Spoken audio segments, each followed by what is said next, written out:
G'day mate, how's it going? Yeah, I have noticed the internet's being a little bit slow, so I will do the best we can, and hopefully it sorts itself out. I can see it's being a little bit slow, and let's see, we're dropping 4% of frames, so that's pretty bad. Hopefully it'll fix itself up, and this is just temporary, because we do have a cyclone approaching, so, well, an ex-cyclone. I'm expecting rain soon. I want rain. So, I think we're good to go. I hope. Oh dear.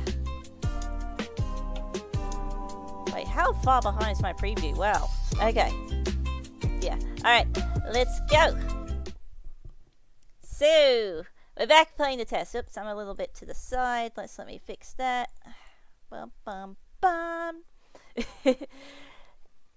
Maybe, let's see.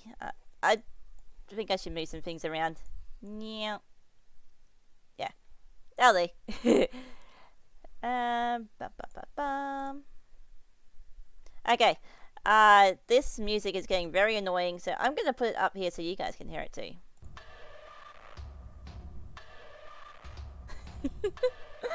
I've been listening to it for the last 5 minutes while waiting for stuff to load.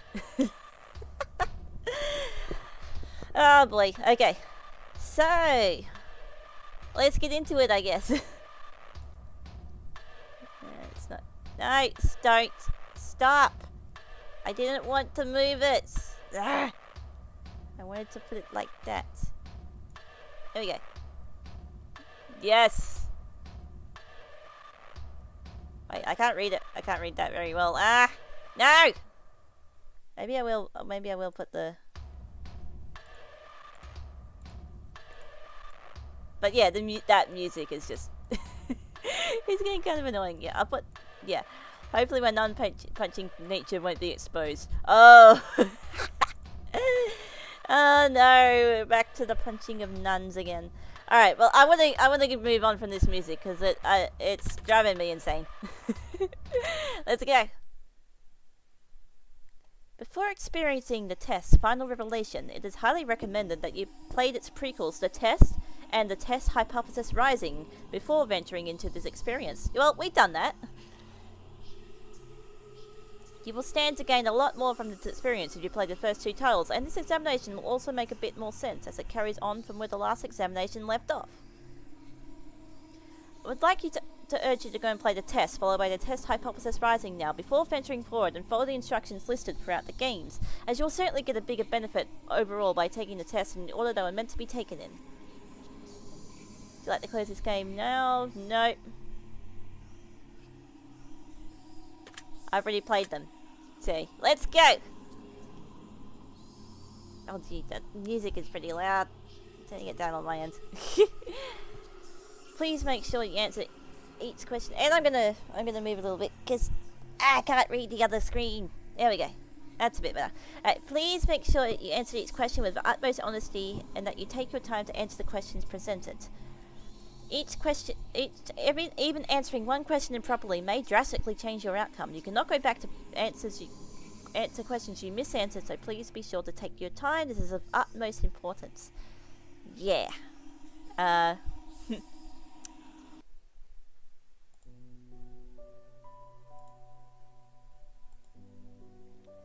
So, when the sun comes crashing down and the heroes fade away, when darkness is all around and there is no light of day, I will come back for you, so you never feel alone. My spirit will push through, your heart will forever be my home. Ah? And when the world spirals into abyss, I will be standing there. Your embrace I've so long I've missed, my soul, my love I bear. And when every nerve has been left dead-ended, and every ghost has left its shell, I will bring you back to your heaven, as you've rescued me from my hell. Aww. That's kind of a nice poem. But Hi, Justice. I'm kind of covering chat now. I hope it's all going good because. Oh. It's Fate. What's he doing here? Let me just check. Okay, it seems to be running smoothly. Just let me know if it's not, and I'll see if I can do something about it. Okay. No matter what happens, I will always love you. Do you promise? With every ounce of my heart and each droplet of my soul, I swear to you. We are going to find a way out of here. Oh, so they're trapped. Fate and Choice are trapped. So Choice is the guy who was giving us questions in the first game, apparently. But they're actually trapped here. I don't know, this is weird. Morning, Mecca. How's it going? Oh, Destiny. Yeah, I am going to see if I can move myself a little bit because I'm kind of covering the chat. No, not move the game. Move myself. There we go. That's a bit better. I wasn't expecting you so soon. It's been about a week, dudes. Though I knew that one day we would meet in this room. It's the same room. It's still got the blood stains and everything. You see, closely, I've been watching you. Studying every breath and every move. A few of my former colleagues you may have met. And a slew of questions you've answered without regret. I may be similar, but unlike them still. I'll make you swallow the truth like a bitter pill. Does this guy just speak in rhymes? Okay. We'll peel the emotion from your soul and make you eat your feelings whole. The questions I ask may be hard to answer, but I will cut the truth from you like a cancer. Both of us know why you're here. To open up and cast out fear. To be as honest as you can. To take angel's wing or devil's hand. And in the end, we both will know how to escape your undertow. Time is on your side, but mistakes are not. Misanswered questions lead to misery, what? Doing homework before you go, eh? Is a Sheila stream your homework? I'm a little bit laggy. Why am I laggy? I shouldn't be. What is going on with my computer? Hang on. I like how this guy speaks in rhymes. I wonder if all the questions will be in rhymes too. Let's see. I guess I can close that out. And hopefully it'll free up some RAM. That won't be as laggy. The more you procrastinate, the more work piles up. Yep, exactly. Maybe I'll close that too. Yeah, internet's being a bit slow, and computer's being laggy, so it's not a good combination. Quit that. Destiny is writing a poem. Yeah, apparently he is. Is that better? No, still a little bit laggy. Oh, it'll do. Okay. Researching questions leads to misery rot. Take time to think before you decide. Dig deep for the answers that live inside. You may not go back. You may not return. Once a decision is made, into your soul 'tis burned. But before we continue, just know this. Wait. Aw. You want to study me? What is it to study? Eh? I mean, I guess we're studying myself now. In a way. And I don't know, Justice, I don't know, but yeah. Apparently it's Apparently destiny is William Shakespeare. Your dishonesty would be very amiss. If your answers lack the guidance of truth, then your final destination will be rather uncouth. So with that being said, I need your heart's honesty. You can run from yourself, but you can't run from me.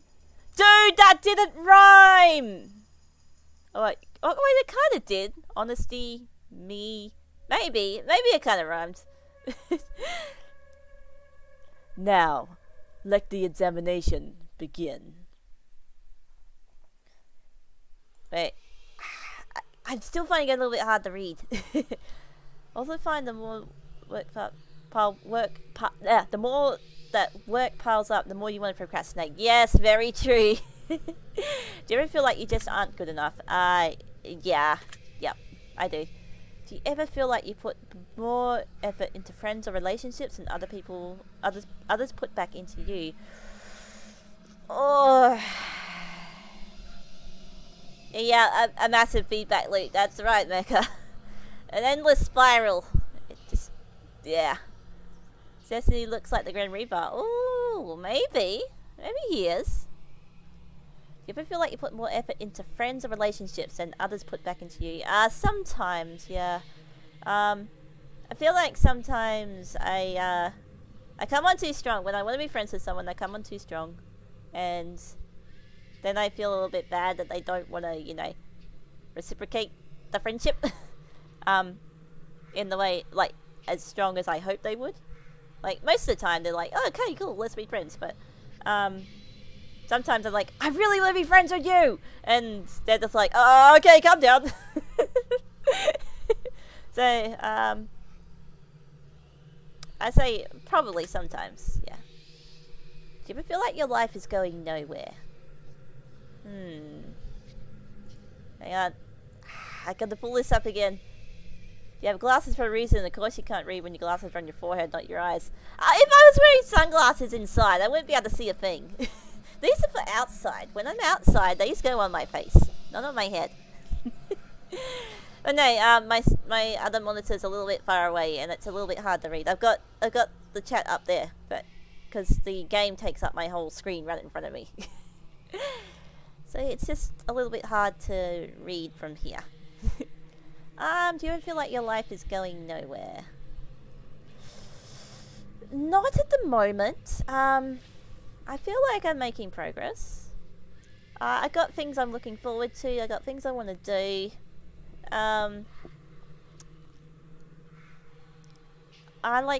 It just says, do you ever feel? Not like, do you feel? It just says, do you ever feel? So sometimes I do.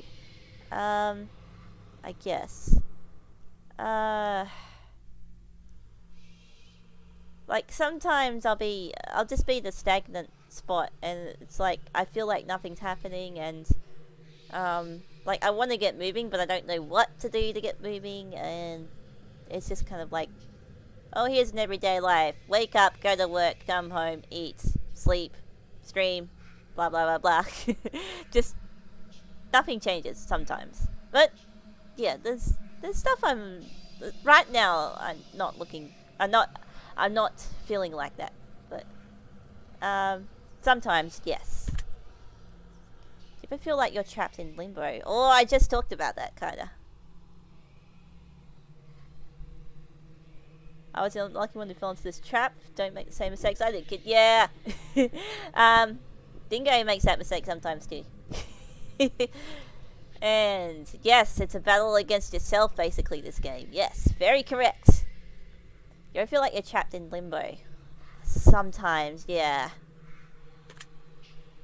Do you ever feel overwhelmed by seemingly trivial tasks? Yes, I think so, yeah. Like, it's not like the tasks themselves, it's more like the tasks, as the numbers of the tasks grow, then it's like, then it feels more daunting. So a lot of the time, I kind of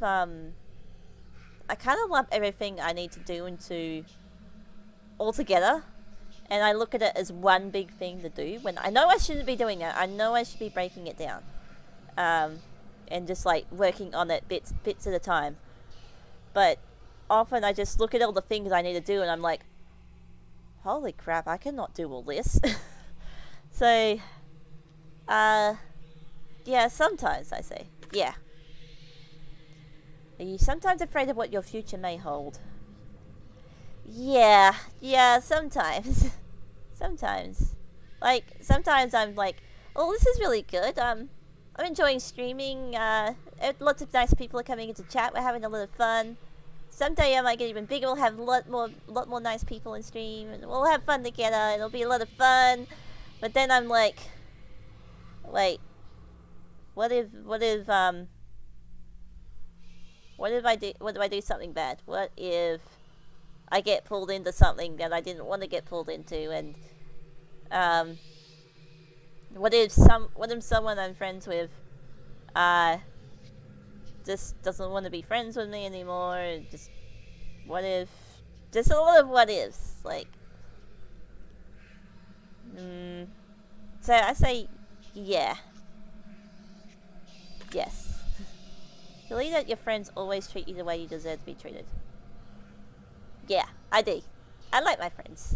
I feel like the friends that I keep really close to me, they're all really nice people, and I want to keep it that way. I want to have lots of friends. I do have lots of friends, and most of my friends are nice. And I do, the ones I keep really close to me, they're like the nicest people, and they do treat me the way I feel I should be treated, which is like a person. I want to be treated as a person. And I treat everyone as a person as well. So, yes. Are you afraid of being the last person alive in your social circle? Oh, that would be really sad.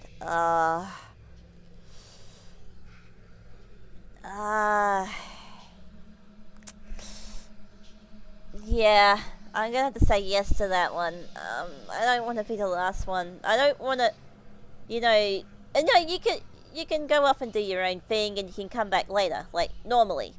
Like, you don't have to talk to your friends every day. You can go off, you can go for a while, go without talking, and then you come back, and it's like you never stopped talking. But if you're the last person alive, like, you have no one to go back to. That's very sad. Yeah, I'm going to say yes. Are you afraid of the existence of an afterlife and what that might mean for you?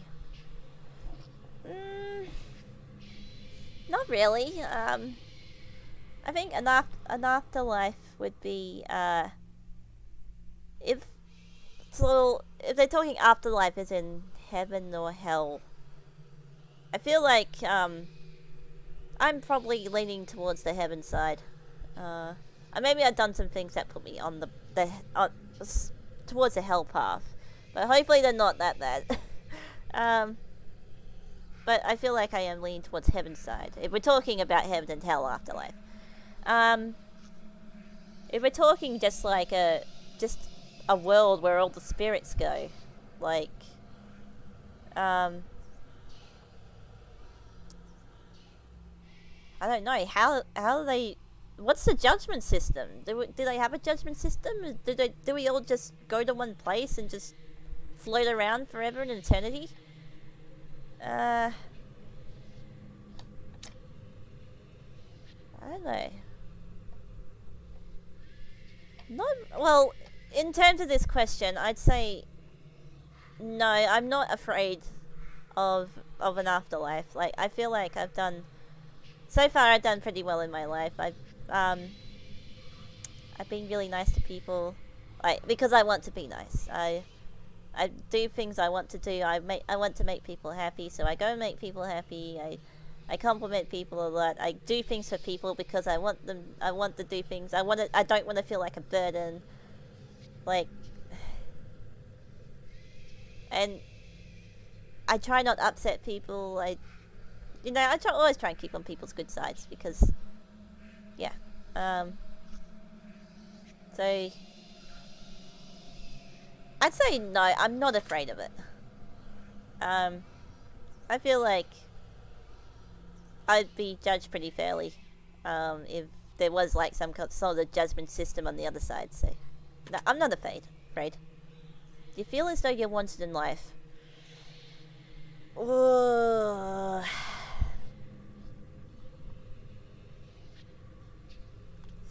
Okay, currently, yeah. Why would you go straight to Hellred? Is it because you punch nuns? Ah, nun puncher. Oop. What did I do? I don't know. Do you feel as though you're wanted in life? I don't know. Sometimes I do, sometimes I don't. Sometimes I feel like I'm just here and everyone's like, oh, you exist, okay. Sometimes I don't feel like anyone wants me, but right now I'd say, yeah. I feel like I am wanted. Like, I got some cool friends, I got my family, and yeah. I'd say, yeah, for this one. Do you ever feel like you just don't belong? All the time, then!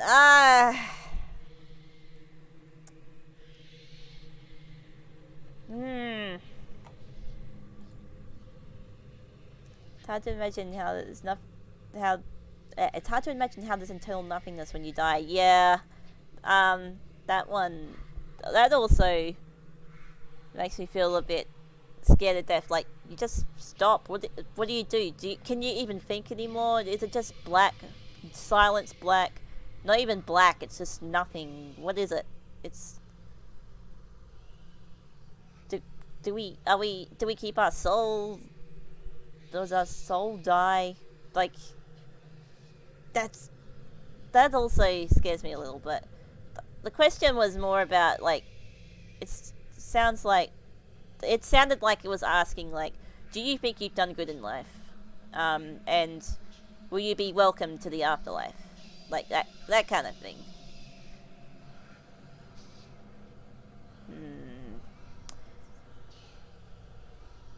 Do you ever feel like you just don't belong? Yeah, I do a lot. I feel like I'm very different to a lot of people. Like,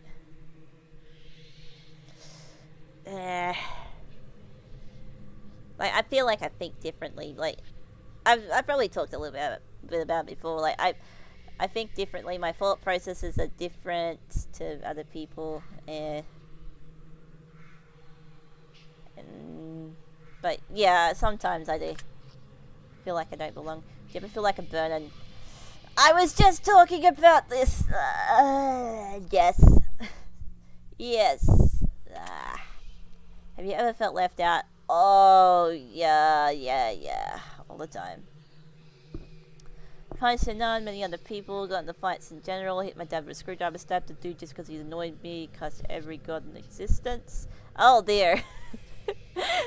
Well. Yeah, okay. Yeah, there was a question like that in test 1. That's right, Justice. That's I think that's why they're like, take your time and answer them so you don't, and they were also talking like, sometimes you can change your answers. Have you noticed that? And they haven't repeated the question, but they repeated similar questions but worded differently. So, yeah. Have I ever felt left out? Yeah. Yes. A lot. I was talking about parties last time. Well, I think it was the first one. I feel like Dingo is not very good at socializing with people she doesn't know. So, of course, if I go to a big party, of course not during COVID times, but if I go to a big party and then I don't know anyone there, it's like they're all jumping and cheering and laughing together, and I'm just sitting there eating the snacks and drinking the cool drink. All by myself in the corner. So, yeah. You ever felt like a failure? Haven't I already answered this one too? Yeah. Yep. I do. Yeah. Have you ever felt like you just weren't attractive enough? Oh, what kind of attractive are we talking about? Are we talking about physically attractive? Or are we talking about, you know, like, personality-wise attractive? Because both! I feel like, I'm not the best looking person, but, I'm happy with the way I look. And sometimes, you know, it's like I'm not very good at socializing with people I don't know, so, I feel like I can't let my personality shine around those people, and they don't get to experience the me that I want to be. You know, like, I can't show off that attractive side of me, like, personality-wise. So, yeah, I had to say yes to that one. Yeah. Have you ever worked yourself sick? Have I? I'm pretty good with taking breaks. I probably take too many breaks, but... I probably have, actually, yeah. I've stayed up. I pulled a couple of all-nighters to get some things done. And I guess I didn't end up getting sick, but... Then again, what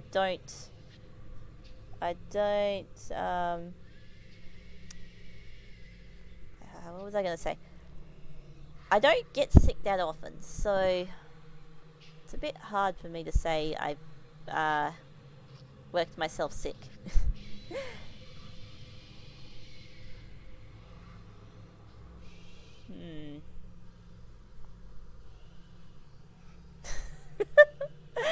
I'm uglier than Voldemort if you got punched in the face by Dwayne Johnson. Oh, come on, Red.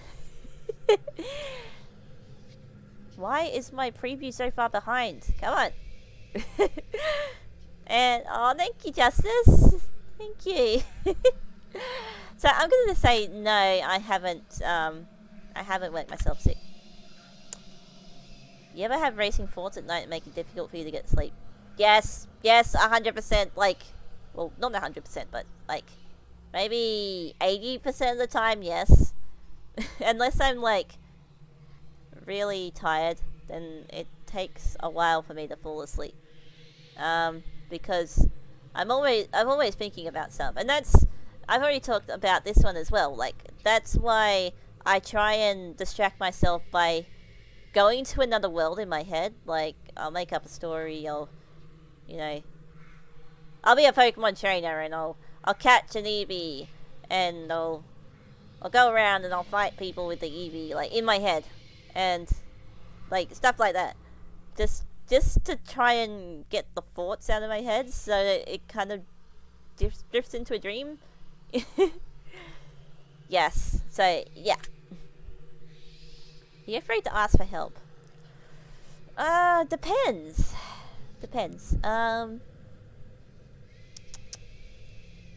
Asking for help with... I guess, when I was a lot younger, I was, like, the smart kid. I was a smart kid who everyone went to for help because, I knew everything. I picked up things really quickly. But then, as I got older, and, things started to get harder, and things started to, not click as easily as they used to, I never learnt how to ask for help because everyone was always asking me for help. No one, I never asked anyone for help, and so I started struggling a little bit because I couldn't ask for help. I didn't know how. And it's like, so there was that.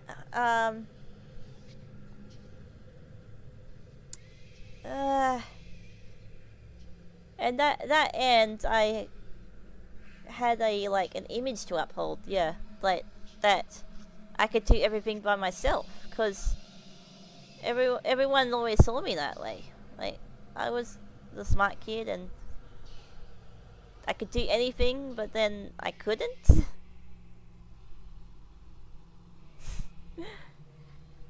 Like, I still think I'm decently smart. It's just I learned a lot quicker when I was younger. Hi, Diego. We're playing more tests. We're playing the third one, Final Revelations. So this is I'm not sure if you were in the other streams before, but this is where they ask us questions and we have to answer honestly, and they give us like an analysis at the end. So I'd say, well, nowadays I can like ask for help because I'm like if I need help at work, I'll be like, hey, you mind helping me for a minute? I need you to show me how to do this. Hello. Wait, what's your name again? I can't read it from here. Mixwag. Yes, that's Mixwag. Yes. Hello. So yeah, I say not right now. I'm not afraid to ask for help. When I was younger, yes. So I'll just say not at the moment. No. Do you feel like people often criticize you?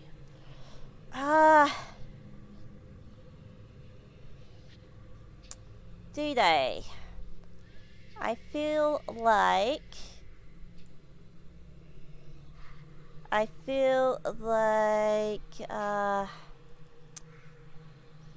how do I put this? In my head, they criticize me. Like, I can, like, I'll hear tones in their voices, and I can pick up on those, and I'll be like, oh, they don't really mean it when they say that, or oh, they're a bit disappointed in me, they're not too happy that I did that, or yeah, you know, there's stuff like that. I can pick that up. So I feel like they criticize me internally, but I don't actually have people come up to me and say, hey, I don't like the way you did this, can you change this, or whatever. So it's a little bit difficult to answer that question. Well, I guess it says, do you feel like people often criticize you? So I had to say yeah, I guess. Yes, for that one. Do you ever feel judged by your friends and family? Oh, yeah. My human brother judges me all the time because of what I'm into. I'll be like, oi, brother! Oi, bro! There's a cool concert. You wanna have a look at this concert? And he'll be like, no. What the fuck? and I'll be like, and I'll get some merch, and I'll get my I got my Akayu. Was it last week or the week before? I got my Akayu, my little Akayu plush, and I went to him and I showed him. And he's like, what the fuck is that? It's like, I'm like, dude, and I don't like it when he does that. I'm trying to show him what I like, and he's just like, I don't fucking care. That's weird. Like, So yeah. Do you ever wonder what your purpose in life is? Sometimes, yeah. I suppose so. Like, what is my role in life? I always thought it was one thing, but at the moment, I can't get any closer to that because of COVID. COVID's preventing me from doing that thing. So,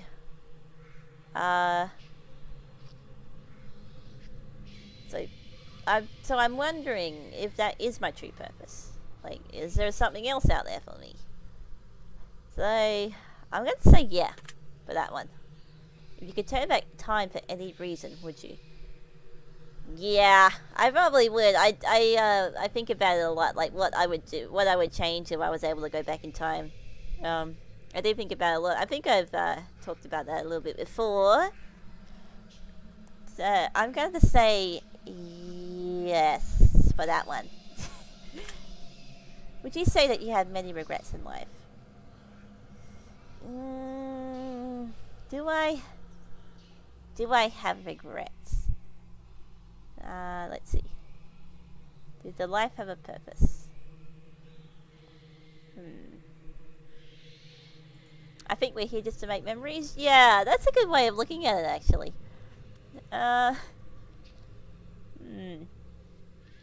Yeah, that's a good way of looking at it. But at the same time, you know, you want to do something cool to make those memories as well.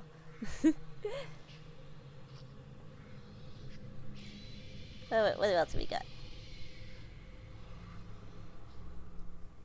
Turn back time during my first high school and most of life. Many regrets. There's a whole list. Yeah, I feel that, Justice. I feel that.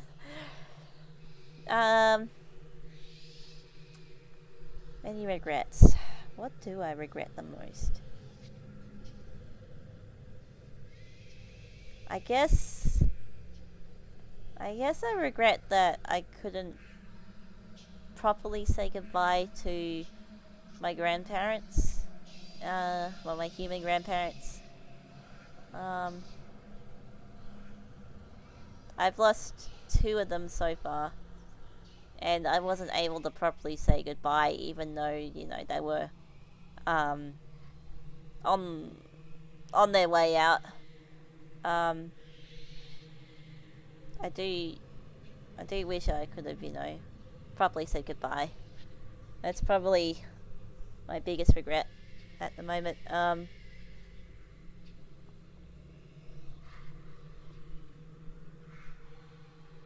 So I'll have to say yeah to that one. Does meeting new people for the first time make you uncomfortable? Oh, what's the context? Like, is it... Meeting new people online is fun. I like that because it's, you know, there's anonymity to it. You don't have to be yourself, but I usually just be myself, but I don't have to. I can, you know, be an amplified version of myself to be what I want to be, you know. But in person, it's a lot different because they see you and they can judge you based on how you look and whatnot. So I'm gonna have to say yeah, just for the in-person interactions. Yes. Does looking out your window at night make you feel uneasy? Not really, because my window looks right over to my parents, my human parents' bathroom. There's like a garden in between, but on the opposite side of my window, there's my parents' bathroom. So there's not really much to see. Just a little bit of garden and then another window. So no, it doesn't. Do you sometimes double check that your doors are locked even though you're certain you've already locked them? Yes, I do. What else we got? Yeah, that's very true, Justice, yes. Yeah, I like the nighttime too. Nighttime's my favourite time of day. It's nice and quiet and it's very peaceful, very calm. It's not noisy, like even if you didn't have lights, if you were blind and you didn't know what time of day it was, all you had to do is just listen. You can hear when it's day. It's noisy outside, but then when it's dark and it's nighttime, it's all nice and peaceful. It's very nice. I like it. So yes, I do double check and triple check and quadruple check my doors are locked. Because sometimes when I lock my car, it doesn't register. So, yeah, night gang, woo! Like when I lock my car, sometimes it doesn't register. So, I always like make sure to press the button a couple of times just to make sure. And I always well, I have to lock the door when I leave the house. I have to lock the door before I close it. So, I guess, I don't close the door unless I know it's locked. But then, at the same time, I have to make sure I've got my keys. Like, I could have my key. I could be in my room, getting ready to go out, and I'll have my keys. And then, I'll do some things. I'm ready to go out. And so I head out the door, I lock the door, but then I don't pull it shut. I had to double check and triple check that my keys are still here. So, yeah, I suppose yes, I do, all the time. Yeah, but I feel like life is moving too slow. No, it's moving too fast at the moment. Slow down. No, life's just, ugh. Life is just, the years just go. Well, I guess the years are moving fast, but life isn't. I suppose I'm kind of moving at a snail's pace forward, but I'm moving forward. But it's a good pace for me, I guess. I'm going to say no to that one. Do you ever feel like life is moving too fast? Yeah, I guess. Yeah, it's better to make a double check. Don't wanna like not check and then get locked out or leave your door open and someone just walks in and takes your stuff. I feel like life is moving too fast. Not really. Just the years. The years are moving fast, not life itself. So, do you feel uncomfortable when you're home alone? No, I do not. I love being home alone. It's so nice. It's quiet. And I can do whatever I want. I can play my music loud. I can watch a movie without headphones on. I can just do whatever I want without bothering other people. It's awesome. So no, I don't feel uncomfortable home alone. Would you consider yourself to be a thoughtful person? Yeah, I have to say so. Yeah, I do, try and consider, like, if I want to make someone happy, I do try and consider, like, what they would appreciate. So,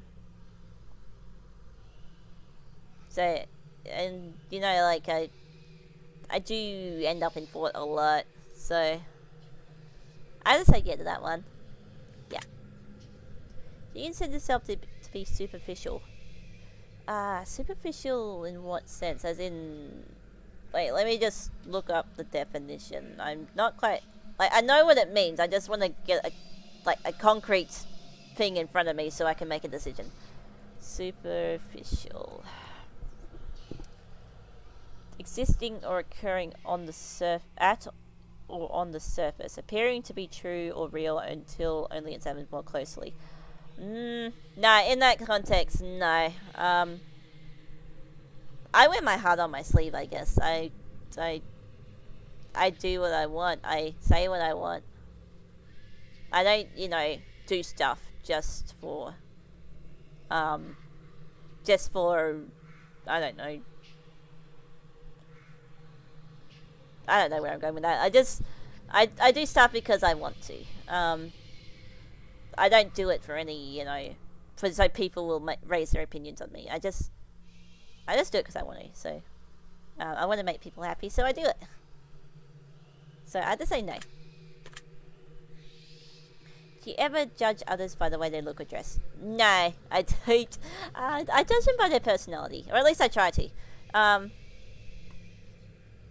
So, if I'm just walking past and I see people, I don't really care. They're just people walking on the street. But if I get to know them, that's when I start judging based on personality. Like, are they a good person? Do they wash their hands after they go to the toilet? Stuff like that. So I'd say no for that one. I just judge based on personality and stuff like that. Would you consider yourself to be high maintenance? Not really. I take care of myself pretty well. I can go for a long time without talking to people. Just I can be by myself for a long periods of time. So I just say no for that one. Have you ever been bullied by someone you care about? Yeah. Yeah. I won't get into that, but yes, I have. Wait. Where's the chat? Chats. Yeah, judge by what they do. Yes, exactly. Judge by personality. Yes.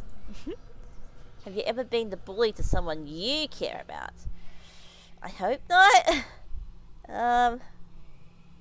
I guess sometimes I try and make fun, like I poke fun at them. But sometimes I feel like I do go a little bit too far. But not to the point of being a bully.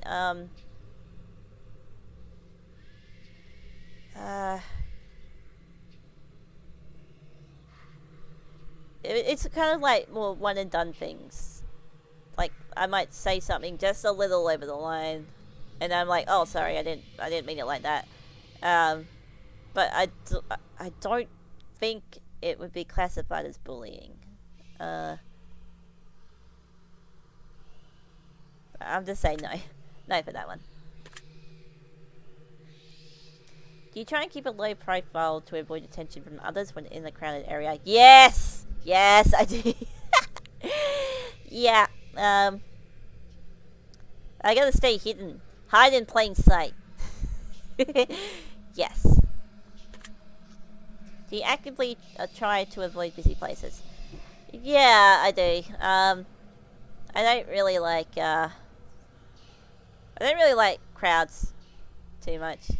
Like I'll go into a crowd if I need to, but if it's avoidable, I'll just walk around. So yeah. Would you sometimes rather be alone than being surrounded by people you care about? Yeah. Yeah, Dingo needs a lot of alone time. Dingo has, wait, what do you call it? The social battery? It drains very fast. Dingo's social battery drains very fast, and Dingo needs to be alone, for a long time for it to recharge. So, yeah, public places are the worst. Yeah. Too many people. I like it, late at night, though. There's, like, only a couple of people walking up and down the streets. It's a nice time at night. But during the day, it's just, it's really hectic. So, yeah, social battery drains really fast, so yes. Does making phone calls make you feel uncomfortable? Yes! Fuck yes, yeah. Dingo still hasn't made a hair appointment.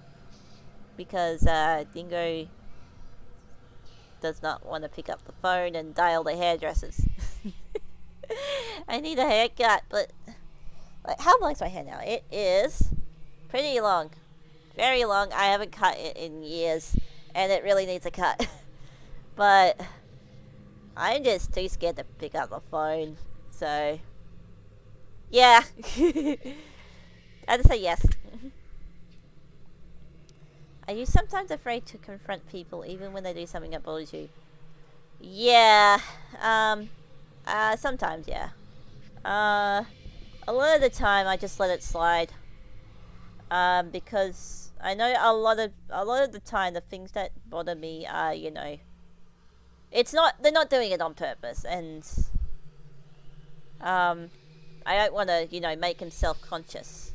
So I'd just say yeah.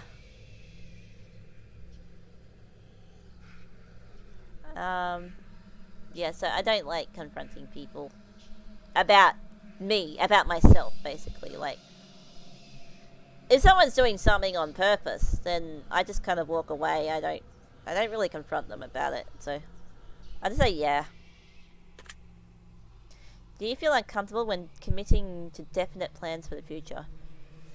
A little, yeah. Sometimes it's like you want to have that freedom in case something else that needs your attention pops up around that time.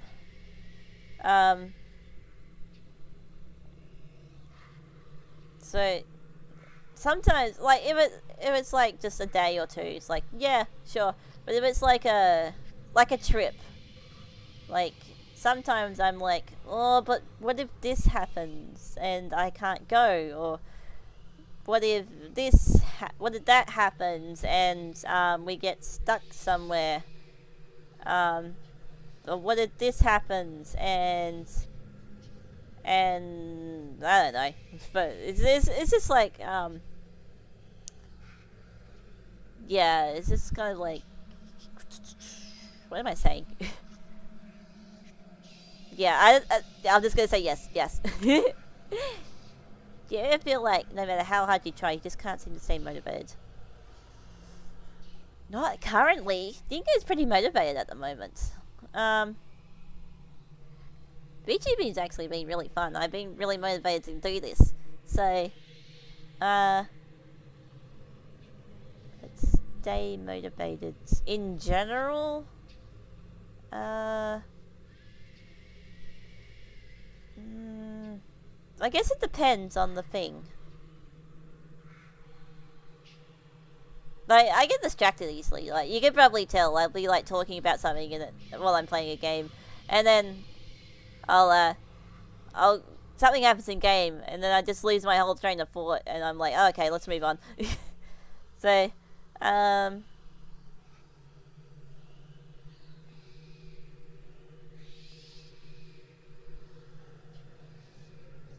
or if, like, I don't know. I say probably. In certain contexts, yes. Do you ever feel like you're failing those who care about you the most? Oh, that hurts, yeah. Yeah, that one hurts. Yeah.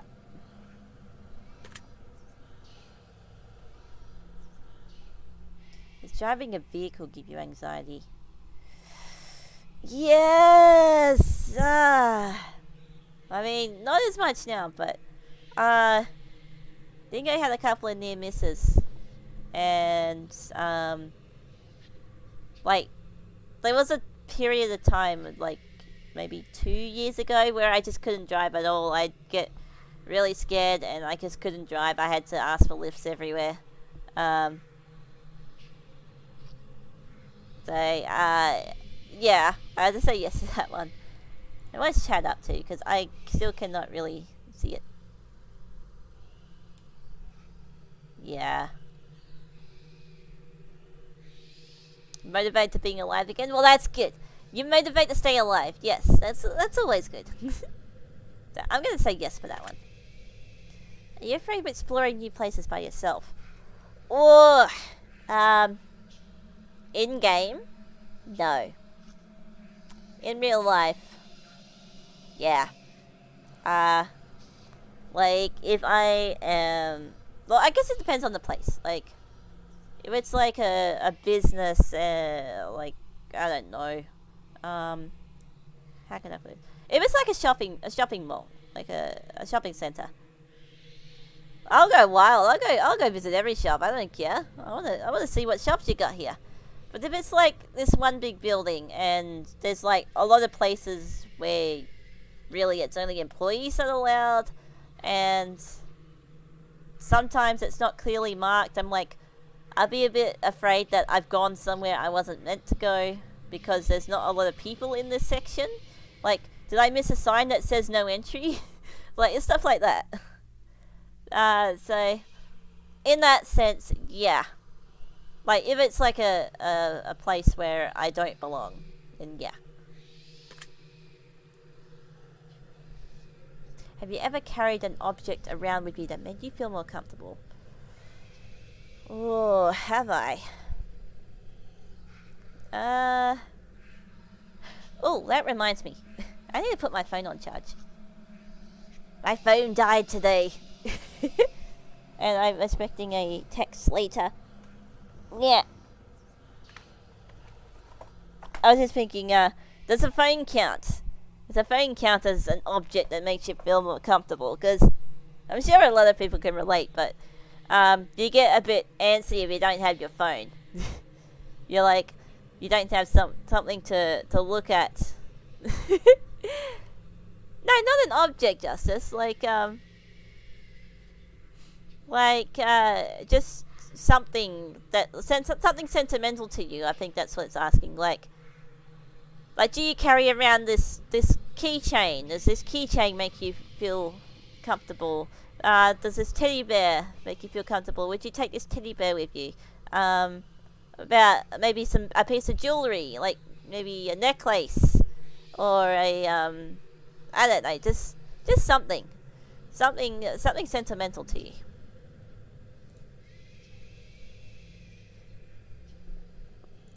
So I'm thinking probably not for me. What's this? Yeah, music. Yes. Yeah, music does make me feel good too. Like my phone. Wait, what's it? Wait.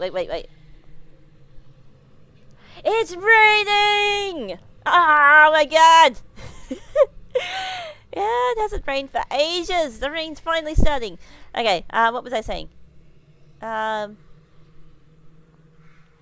yeah, I wasn't able to listen to my music today on the way home in the car because my phone died at work. So, but yeah, it's kind of like I need my music. I need all my music in the car. I need to be able to jam along, something to do while I'm driving, because driving is boring. So yeah, I do need my music. And I used to always listen to music, like wherever I go. I got like wireless headphones, and every time I need to walk somewhere, I just put my headphones on and walk and just listen to music until I get there. I don't get to do that much now because COVID, so I kind of don't really have wireless headphones like that anymore. I just use wireless headphones for gaming, really. So so it's asking if I ever had. Good, thank you, Mika. Thanks for sticking around. I'll see you later. Have you ever carried an object around with you that made you feel more comfortable? I suppose headphones. Headphones works. It's music, so yeah. If I told you that I could guess your name correctly right now, would you believe me? Alright, do it! What's my name? What's my name? Go on. Everyone in chat knows my name. Nah, I'm gonna say I don't believe you. You wouldn't know my name. Well, based on the answers you provided for me so far, if I were to take a guess... Wait. It's not gonna read my computer name, is it? I'm just going to... Sorry. I don't want you to see my computer name. Where's the window? Sorry. I just want to make sure. If I were to take a guess, I would say your name starts with the letter... Oh, okay. Yep. Starts with the letter M. No, it doesn't! Yeah, I don't... those games that read your computer name and they like one of my favorite YouTubers, Jay. Jay is his middle name, but he goes by Jay. And everyone knows him as Jay. But on his computer, he has his real name, which is Robert. His first name is Robert. So, every time he plays one of those games that reads your computer name, he's like, come on, man! So, yeah, I'm just wary about that. So, no, my name does not start with a letter M. Sorry! That makes sense. Let's be real here. There's literally no way I'd be able to guess your name just by your answers. That would be ridiculous. Yes! Besides, all you humans look alike to me anyhow. Does being around animals bring you a sense of peace? Yes! I love animals! Yes! Do you sometimes believe your loved ones are lying to you when they say that they care? Oh, yeah, sometimes. Sometimes. I'd say sometimes. Do you ever feel like you pushed your loved ones away? Yes! Yeah. I feel like I do sometimes. Like, I need my space a lot, and sometimes I feel like, I need my space too much, and that makes people, you know, when I am able to hang out with people, it makes me feel like, we've lost a bit of a connection there. So, I have to say, yeah for that one.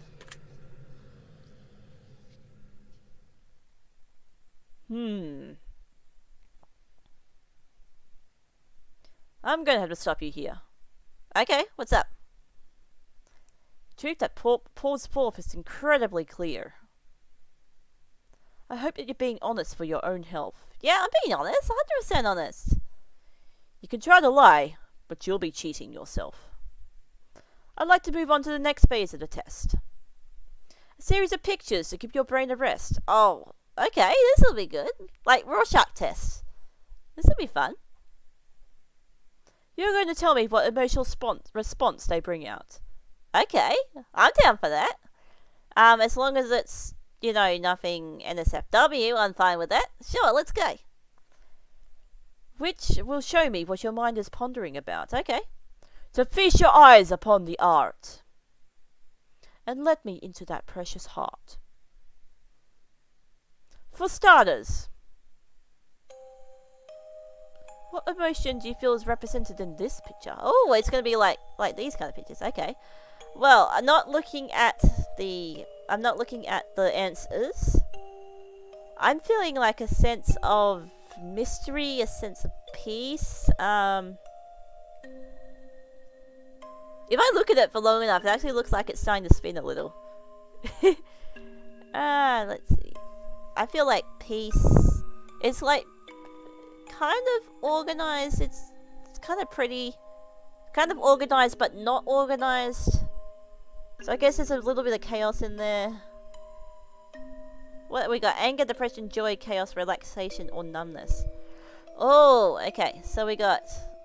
I was thinking chaos. Chaos or relaxation.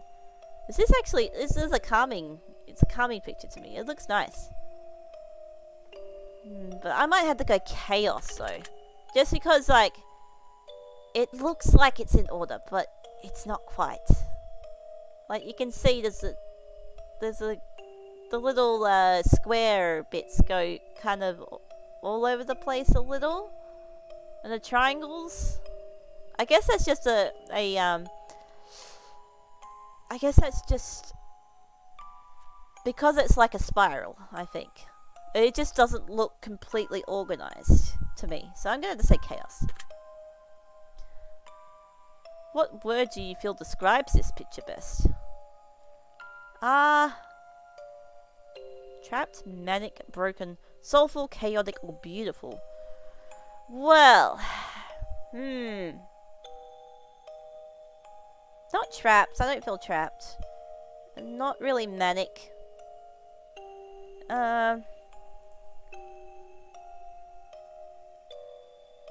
It's really ordered to be chaos, but it's your test. Yeah. Why is my preview so far behind? Wow. Go back. Let's see. It's not really broken. I don't feel it's broken. Soulful? Maybe soulful? Soulful or beautiful, I think. I'm gonna go soulful. What do you think this picture is called? Chaotic crystals? The portal? Soul abduction? A mind of misery? Or celestial stare? Oh, I can see the celestial stare. That actually... Ooh.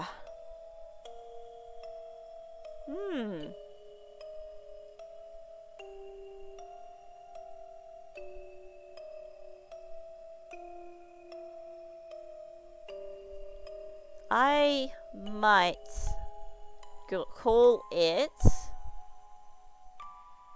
soul abduction. That's what it's giving me. The vibes it's giving me. Very interesting. Moving on. What emotion do you feel is most present in this picture? I don't know. I'm not looking at them. It reminds me of underwater.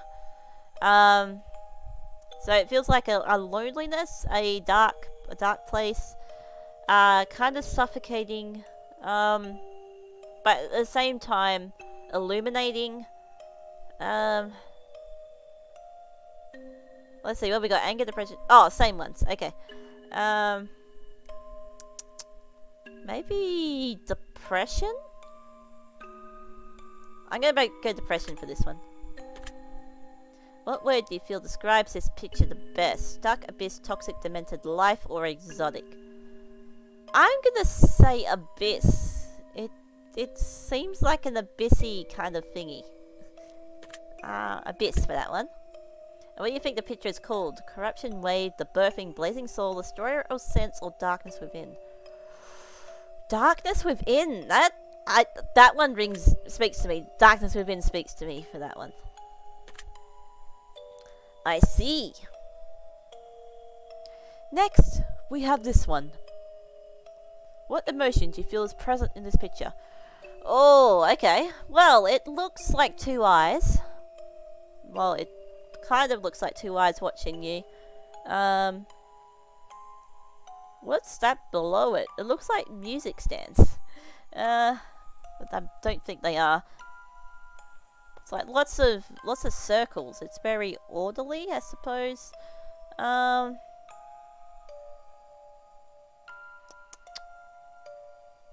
There's a lot of patterns to it.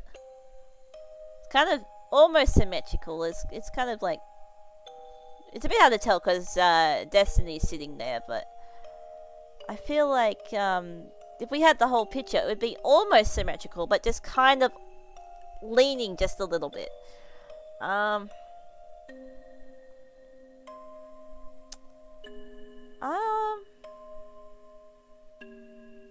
Actually, it reminds me of like looking at the sky under candlelight as well. Like the orange just feels like a glow of candles. So I might have to say relaxation for this one.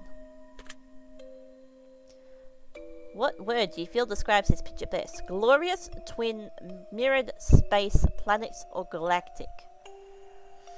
I suppose space fits with what I was just speaking. I don't think it's galactic. It feels like, you know, you're watching the sky, you're not really in space. So I feel like space for this one.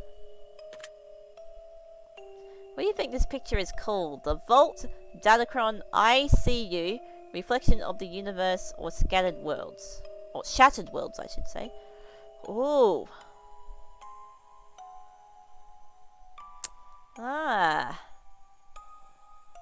I might have to go Reflection of the Universe for that one.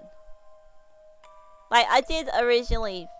It did look to me like eyes, but the more I look at it, the more I see, like, the little details in the blue, and it just looks like, you know, different universes and stuff. So I'm gonna go Reflection of the Universe. Noted. Take a look at this one. What emotion do you feel is present in this picture? I guess hope? Because it's kind of like a light shining in the darkness almost. So I would... maybe numbness?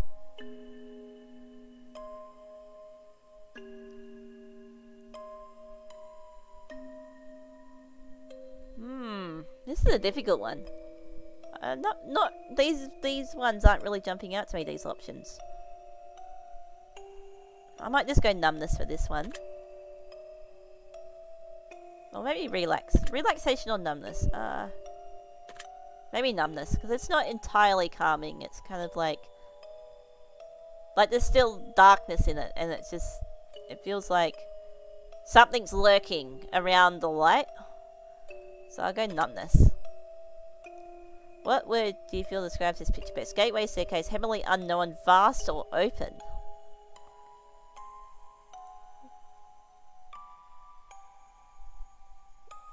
Oh! It went out. Sorry. But it seems I'm back, so that's good, I guess. Sorry, I didn't realize. It must have just been a quick one because OBS didn't disconnect. When the internet goes out, OBS warns me, and it's like disconnecting. So, yeah. Now, how would I describe this picture? Maybe unknown, because, like I don't know if you heard, but I was talking about. It looks like something's lurking around it, so I'm gonna say unknown. What do you think this picture is called? Light at the end of a tunnel, the porthole, dimension door, stairway to heaven, or the rabbit hole? Whoa. I might go to porthole. That makes...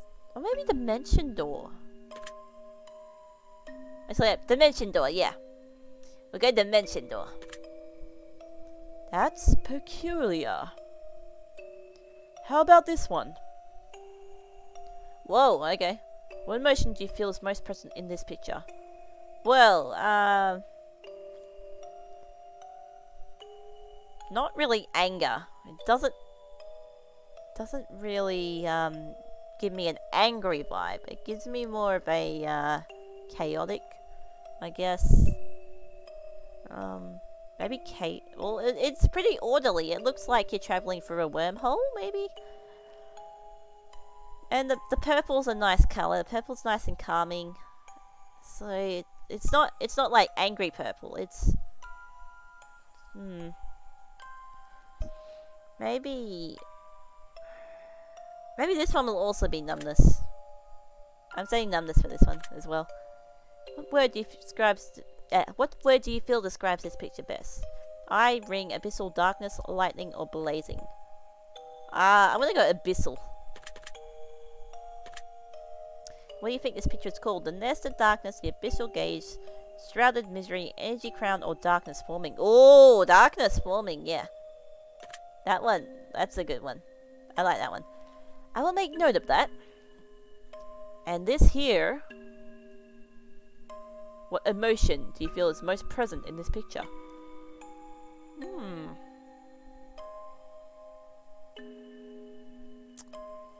Let's see. It feels like another underwater thing, and you're watching a light shine in from the surface.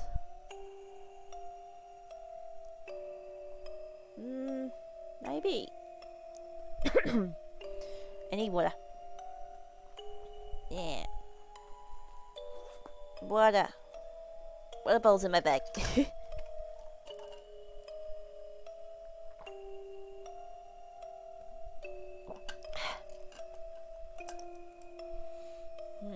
For this one, I don't think it's joy. It doesn't feel colourful enough to be joy.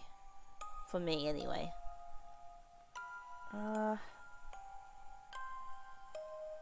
This one also gives me a hope vibe. Like, you're surrounded by darkness, and then there's one shining light. Maybe I'll go relaxation. It is kind of a relaxing image. So. Wait, what? Stretch! Okay, I'll stretch. Yeah.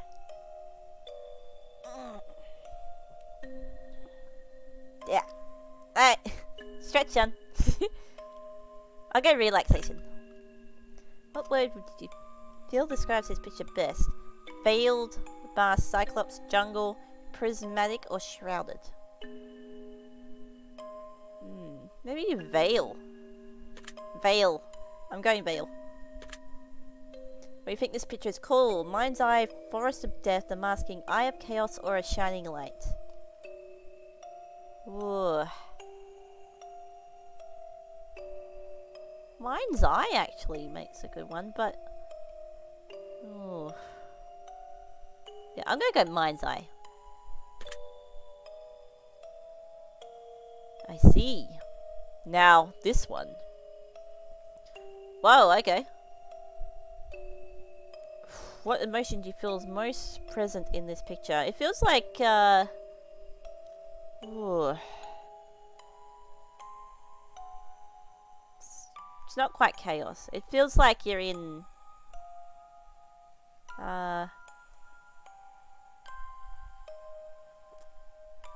maybe numbness. I know, I'm thinking numbness for a lot of these. It feels like... I don't really know how to explain it.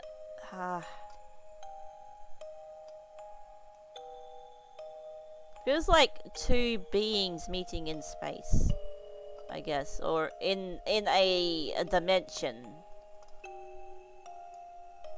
It looks like two beings. Like they got two separate tails and they're just kind of swimming past each other. I'll go numbness again for this one. What word thinks describes this picture best? Planetary, collide, bosoms, wings, feathers, or heavenly? I'm gonna go collide. What do you think this picture is called? Growth seed, Mother Nature's gift, forming earth, we meet again, or angelic touch? Ooh. Maybe forming earth.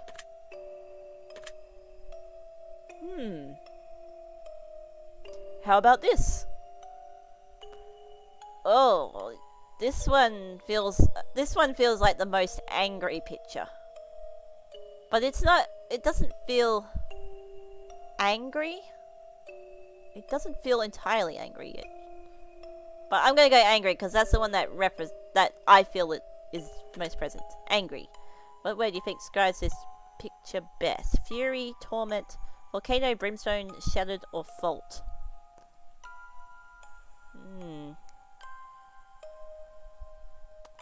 Maybe shattered. I'm gonna go shattered for this one.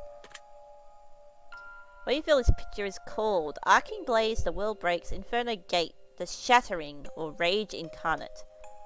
I might go Inferno Gate. I like the sound of that one. Inferno Gate. That's interesting you say that. How about this one here? Whoa. I feel like I'm being watched. Oh.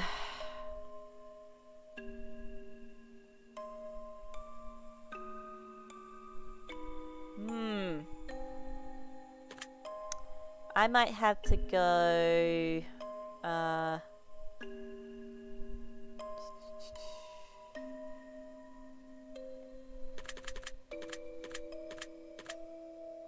chaos. It just looks like a giant eye, but I'm trying to feel a vibe that that matches with some of these. Not really chaos, not relaxation, because you're being watched. Chaos isn't. It's pretty orderly. Like everything's focused on one point, pretty much.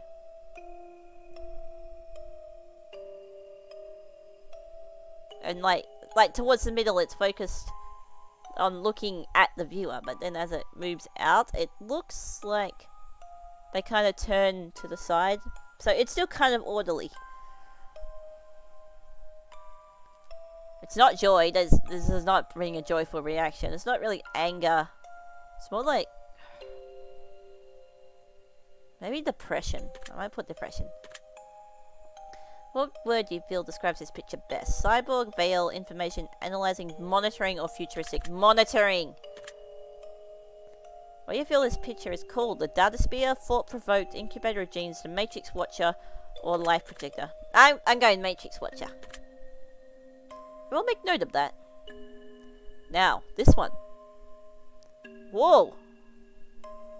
Ah, okay. This one feels like you're, well, the darkness is breaking up, and like you're clawing your way to the light. That's what it feels like for me. So I might go joy. Because you want to go to the light, and it's opening up for you. The light's opening up. Like the darkness is splitting. So you want to go, I want to go joy for that. Ocean, sky, womb, destiny, warp, or birth. I was also thinking it looked like a birth as well. So I'm going birth for that one. What do you think this picture's called? Birthplace of Dreams, Monolith Heart, Endless Sea, Going Down, or Ultraviolet? I'm gonna go Birthplace of Dreams. Interesting. Take a look at this. Whoa, okay. This one, it feels kind of like a shattered space. Like a fragmented space. Like you're viewing space on a monitor that's not quite transmitting the data properly.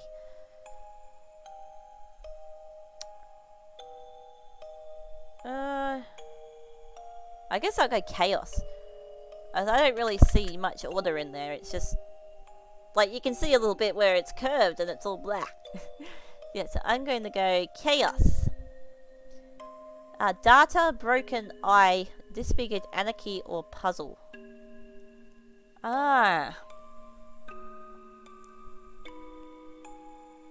Data? I'm thinking data. Yeah, I'm gonna go data for this one. Data! What do you think this picture is called? Deciphering, I Broke You, The Crystal Verse, Planar Zone, or Picasso Face? Deciphering. Huh. We're almost done. What emotion do you feel is present in this picture? Whoa, it seems kind of nice. It's giving me like a nature vibe.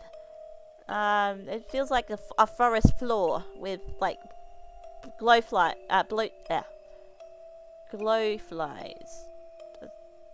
Is that what you call them? Am I saying it the right? Am I saying the right word? Glowflies, light bugs, something. You know the little bugs. What are they called? Glowflies? I don't know why I'm stumbling on this. Wait. Glowfly. Glowbug? What are they called? I've forgotten. The ones that glow. They make a little light. The name is escaping me at the moment. Yeah, but it feels like those. Like glowing bugs, and it feels like a plant floor, the forest floor. So I might go relaxation. Arc, slime, vapor, melting drool, or viscous. Interesting. Not really any of them, actually.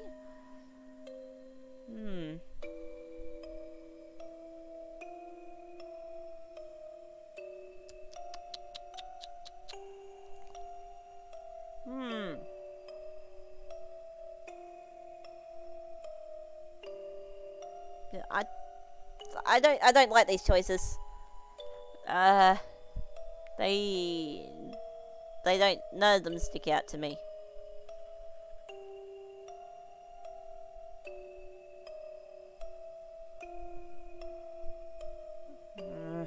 Maybe slime, that's the closest one to nature, I guess.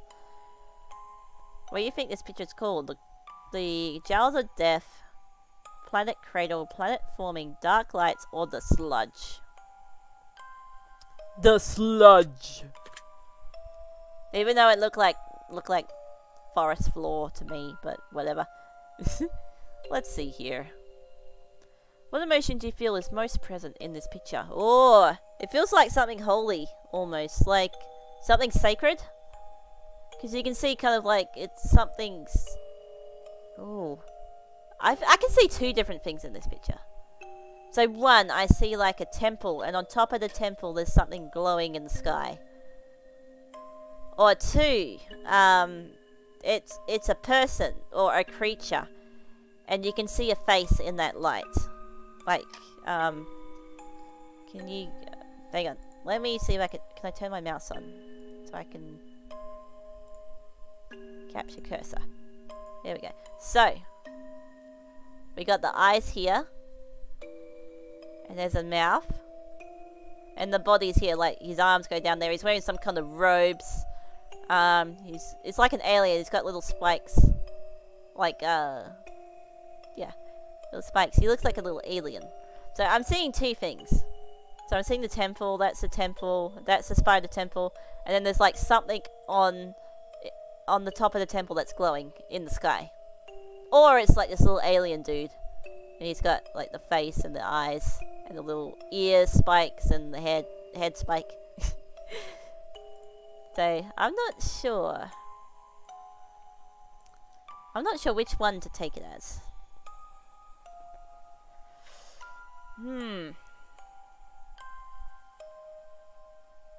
Maybe...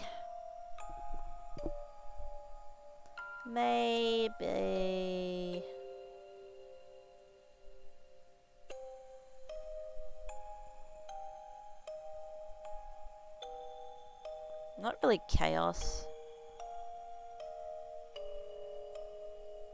Maybe anger. It could be, if we're going the temple route, I mean, red is usually, you know, color of anger. And if it feels like something's been summoned that shouldn't have been, something dangerous. So I might go anger for that one. Crown, sword, laser, sunlight, eclipse, or solstice.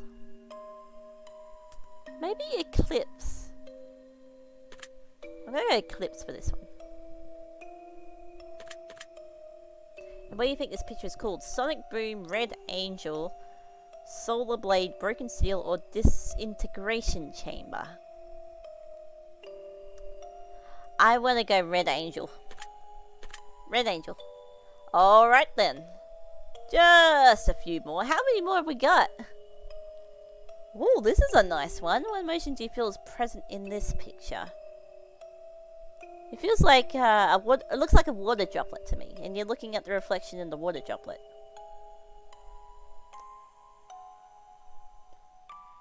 Or it's some kind of eye, maybe. I'm gonna go relaxation. What word do you feel describes this picture? Cosmic, sphere, eye, beauty, pearl, or gorgeous? Beauty, I'd say. What do you think this picture is called? Spiral World, Marble of Time, Formless Being, Higher Intelligence, or Planar Core? Ooh. I'm feeling Formless Being, or Marble of Time, or Higher Intelligence. One of those three. Maybe Marble of Time.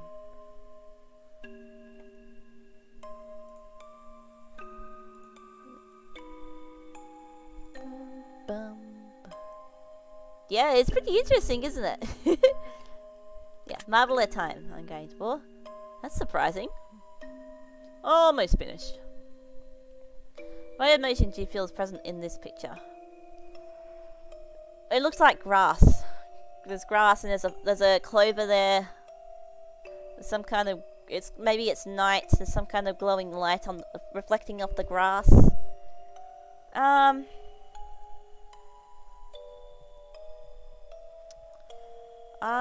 I would say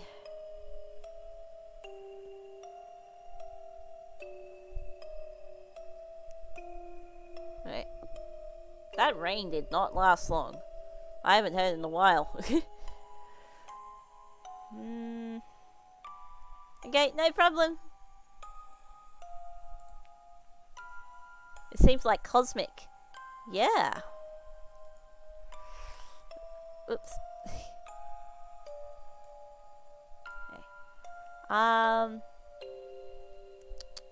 I'm gonna go relaxation. A lot of these are just really pretty to me. They make me feel relaxed.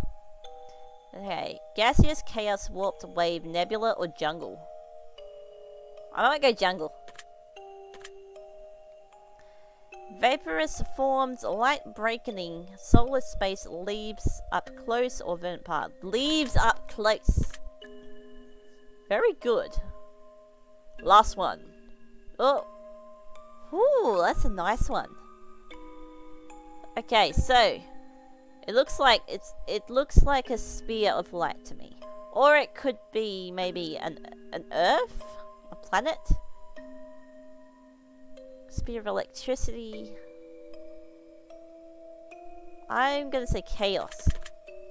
Like it contains chaos, but inside it looks very very alive inside. Very active, very excitable. So I'm gonna say chaos for that one. Music, choir, voice, hollow, solitary, or void. Ooh. These are not the kind of choices I was expecting for this one.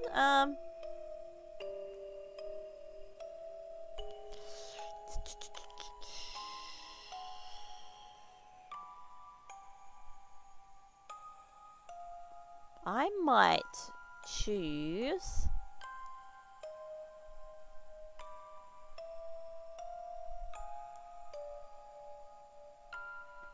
voice.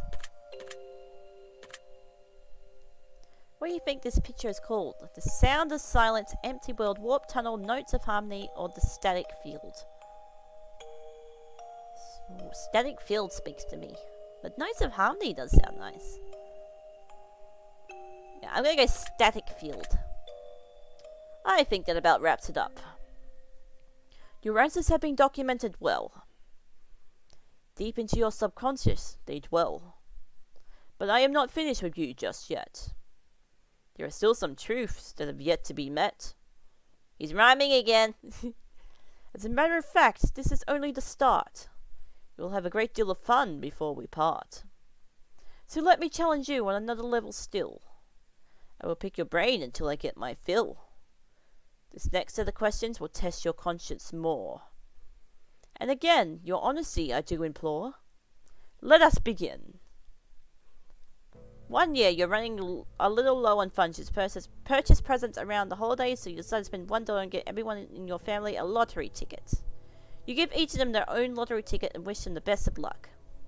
The drawing is held and one of your family members hits the jackpot, but it's someone who you don't really get along with and just bought a present for out of moral obligation.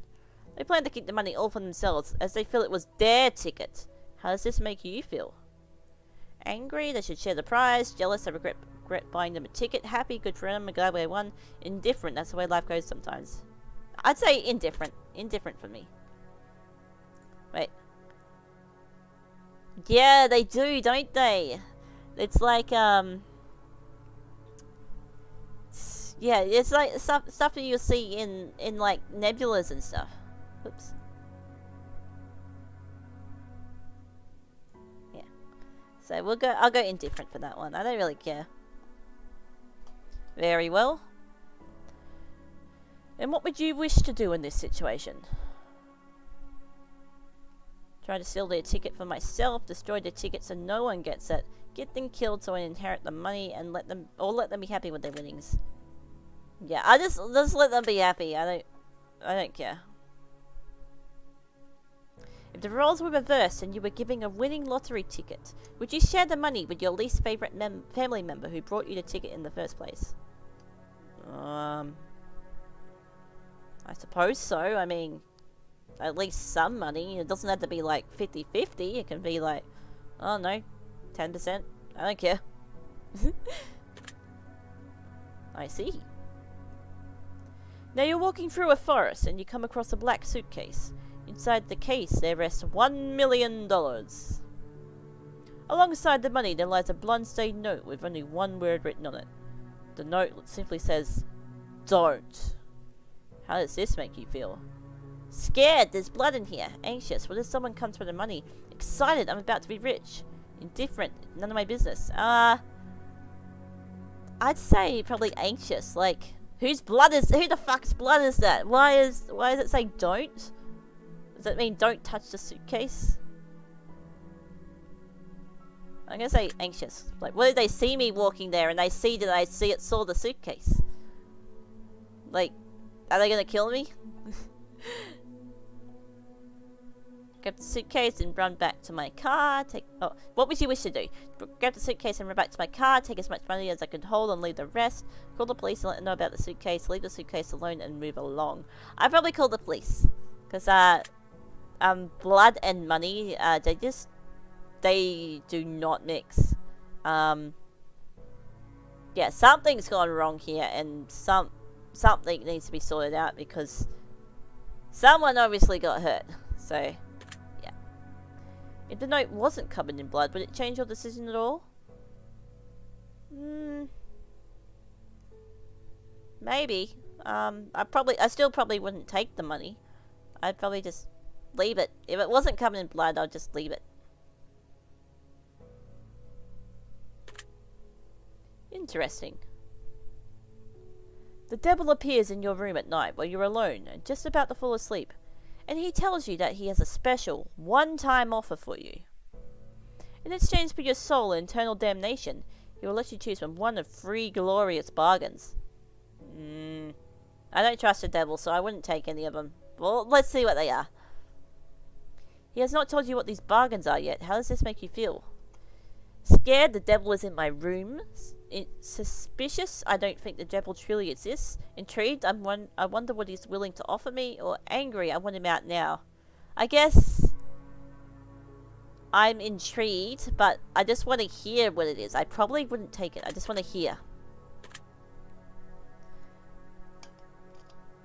The devil then goes on to assure you that whether or not you believe him to truly be the devil, he surely is, and to prove his point he demonstrates magnificent magical prowess and drags you to hell for a split second, before transporting you back to your room.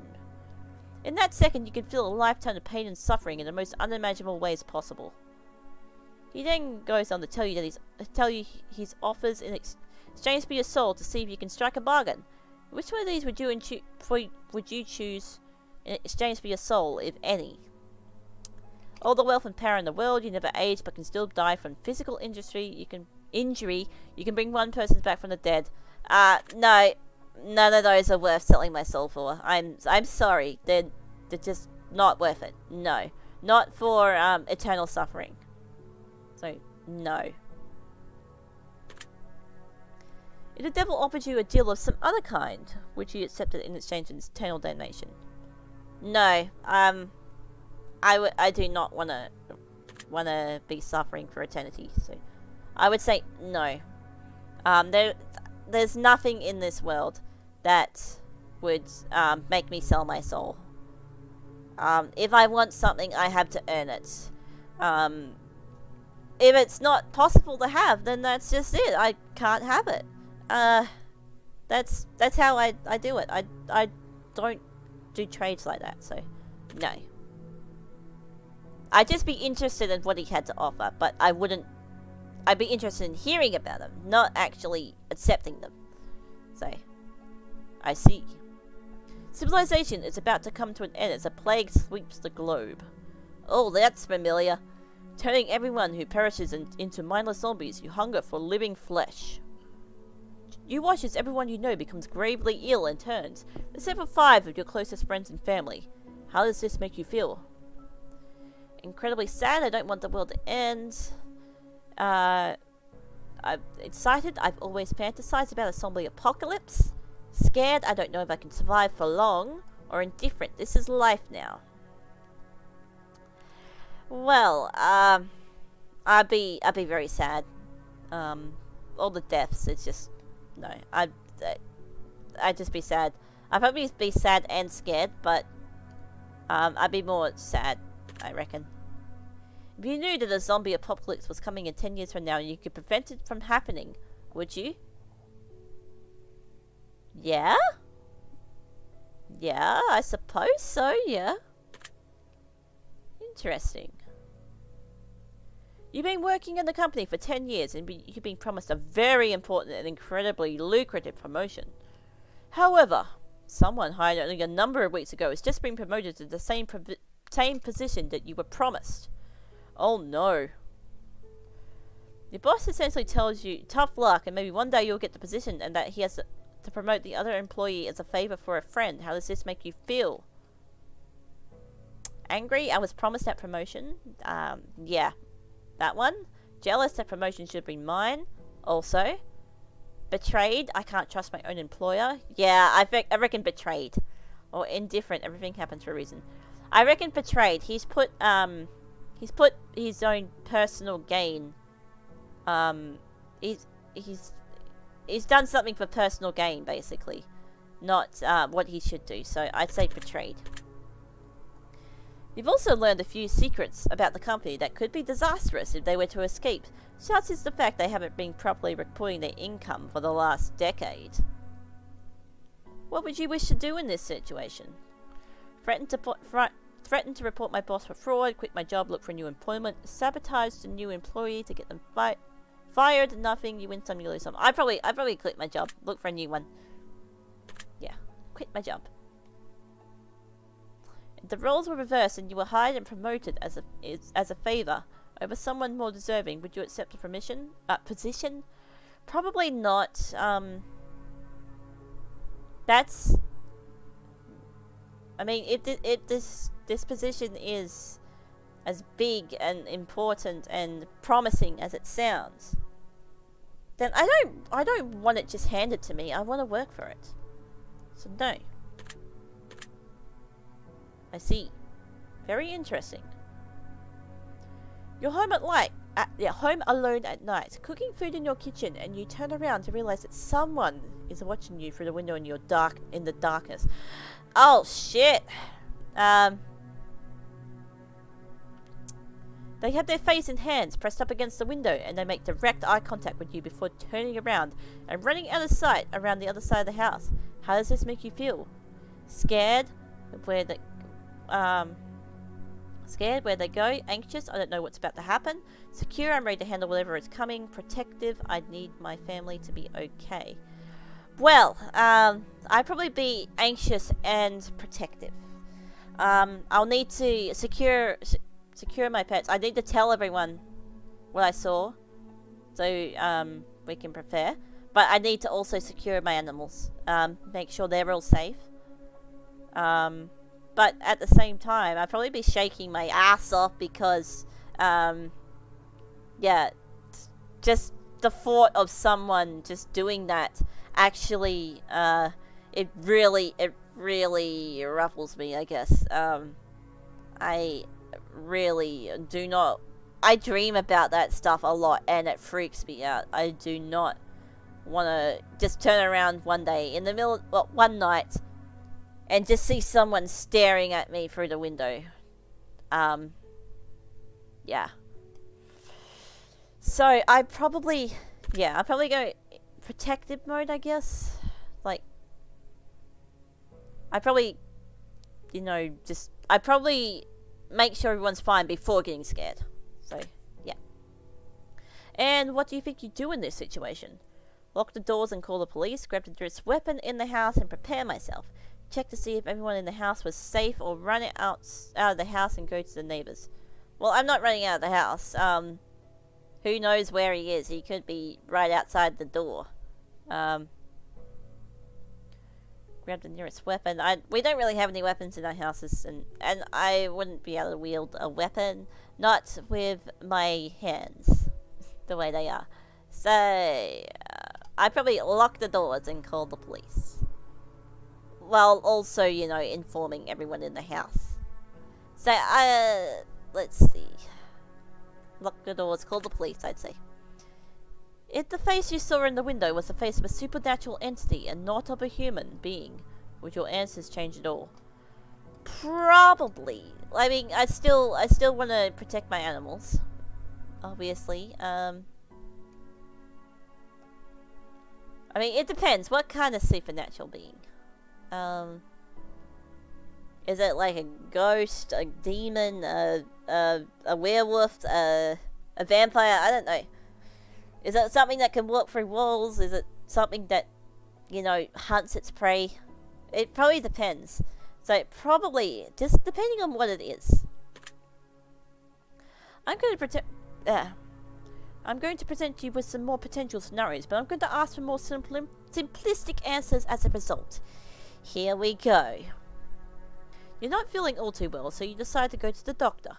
The doctor runs a series of tests and gets back to you shortly after to announce some grave news. It turns out you've contracted an incredibly rare illness that there is currently no cure for. This illness causes complete body paralysis within 6 months of contraction, meaning that in less than half a year from now, you'll be rendered unable to move, blink, talk, or any form of expression whatsoever. Oh no! Ah. That would be horrible. You will need to be kept alive on a feeding tube, and you'll never be able to communicate with anyone else ever again, just being kept alive on machines in the vegetative state. It sounds horrible. Would you want to be kept alive in that state, or would you rather have the plug pulled when that happens? Well, that depends. How close is a cure? Like, I know it's an incredibly rare illness, but is there any study being done? Any cure being procured? Like, if there was a cure, a potential cure,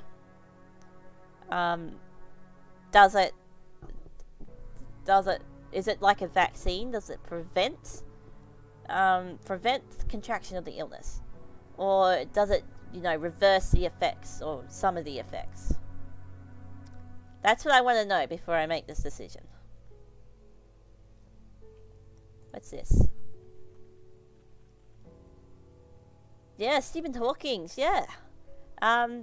Except he was able to communicate with his little speaker computer thingy. His, because he was still able to type with his hands, so he would press buttons and speak using those buttons. So it's not completely like that. This is like, you're completely immobilized. You can't do anything. You have to be kept alive on a machine. So I reckon if there was a cure being researched, and depending on how close it was, I would probably be kept alive and waiting for the day when they can administer me the cure. But on the other hand, if there is no welcome back, Justice. If there is no cure, there is no if there is no study being done on the cure, then is there going to be one being worked on? Is there plans for one being studied? Or is there just no plans at all? We're just not going to even worry about this illness because it's so rare. I'd probably pull the plug. Just let me die. Let me go out before it gets, to that point where I'm trapped in my own body. I don't want to be trapped in my own body. You won't be able to do anything at all. So, yeah, and the possibility of family too.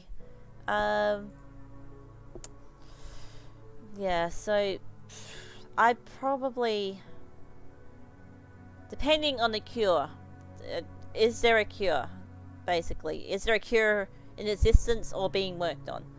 That's what I want to know. So, if there isn't a cure, because he didn't say anything about a cure. If there isn't, I'd probably just say, let me die. How would you like to spend the last 6 months of your life while still mobile? Spending it with family and friends, pursuing all the other dreams I hadn't accomplished, making the world a better place while I can. I wallow in self-pity and probably want to die. I'd probably spend it with family and friends. 6 months isn't, it sounds like a long time, but it really isn't. You could get a lot done if you worked on it like 24/7, but at that point, I feel like it's just best to make memories, leave your mark on the people who matter to you, like your family and your friends. Yeah, I feel like it'd be too late to, because it's he said that it's a gradual thing. Like eventually, like you'll get worse and worse as the disease progresses. So you won't be able to do much before it starts, you know, fully consuming your body. So I'd probably spend it with family and friends.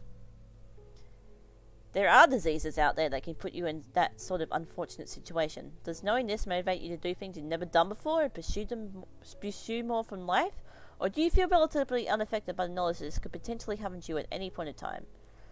It doesn't really change anything for me, because I do know that there are these things out there, these kinds of diseases where you just stuck in your own body. You can't do anything.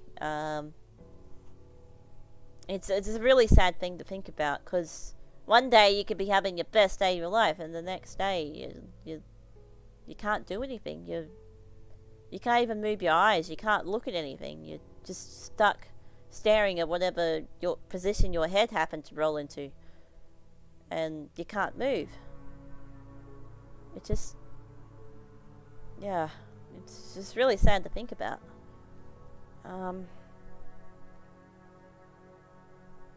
So it doesn't really change anything for me, because yeah, I was aware of this previously, so no. Noted. You have a pet dog whom you've raised since its birth. 3 years have passed and it's the best dog you've ever had. You love it. Oh, I don't like where this is going.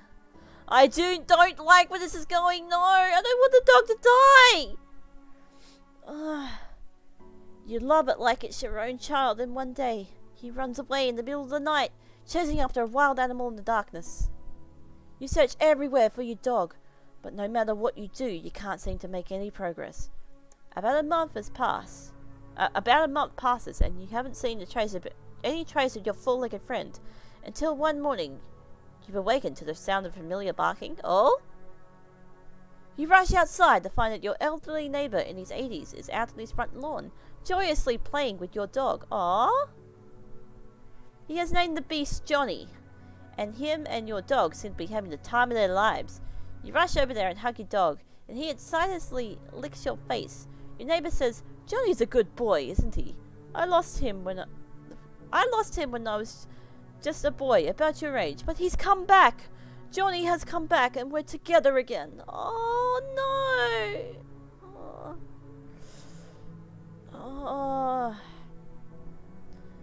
Come to find out, your elderly neighbour is suffering from dementia, recently brought on by stress and heartache of losing his wife just a couple of months prior to finding your dog. This dementia has caused him to believe that your dog, Johnny, is his old dog from his childhood, coming back into his life to make him happy and keep him company. Oh. The dog seems to be in great shape, very happy and well looked after. And you know that telling your old man that isn't really his dog and that it's your dog would break his heart and crush him. Oh no. Would you break the news to him that it isn't your dog and take Johnny home, would you? Or would you let him keep the dog and choose to visit him daily, to play and go for walks? Well, he's my neighbour. It's not like I won't see my dog again. I mean, I don't know if I called him Johnny originally. I mean, the old guy called him Johnny, but I mean, why not? I mean, I can see him daily, so he can stay over there. He's making someone happy. Does this story make you sad? Oh yes, yeah, it does. Can you imagine yourself in the old man's position, being so alone in life and finding one thing that makes you feel less alone and potentially having to face it being ripped away from you once again? Yeah, I can imagine that. Next question. Let's say you were viciously murdered by a serial killer. Oh no! Well, I got whiplash here. Oh man. We went from sad dog stories to being murdered. Let's say you were viciously murdered by a serial killer and you fell for one of their traps as they lured you in and made you their latest victim. Now let's also say you're given a unique opportunity in the afterlife to return as a spirit to roam the earth. However, you're bound to 2 potential options, and only 2.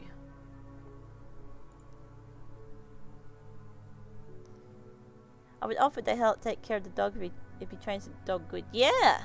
I mean, he's your neighbor, and, like, you do know him, and you know he's, he's happy with the dog's happy with him. And taking the dog away from him would probably make him worse, so... It's not like you can't... It's still... You still see the dog, you'll still be able to play with him. He's just living next door, that's all. So, yeah. Anyway, you're bound to 2 potential options and only 2. You can either choose to haunt your assailant and make his life miserable, hopefully foiling his plans to kill in the future, potentially saving their lives in the process. Or you can choose to spend your time as a spirit amongst your still living family and friends, guiding them in positive ways and making their lives better. Oh. You are bound to whichever option you choose until either your family and friends are no longer living or your killer is no longer living. You cannot choose both. Which would you choose? Oh. This is tough. So, we have the options of possibly saving innocent lives. So, we can haunt the killer, foil all his plans, so he can't hurt anyone else ever again. But that's all we can ever do until the killer dies. Or do we want to, spend more time with our friends and family, even though they can't see us? They can't see us, they can't feel us, can't hear us. We're just not there. We're just a spirit. And do we want to, lead them on good paths and bring them good luck and stuff? It's a tough thing. Do we want to save the lives of innocents? Or do we want to, help our family and friends live good lives? Ugh. I wonder if you could, so it says you cannot choose both. But could you potentially,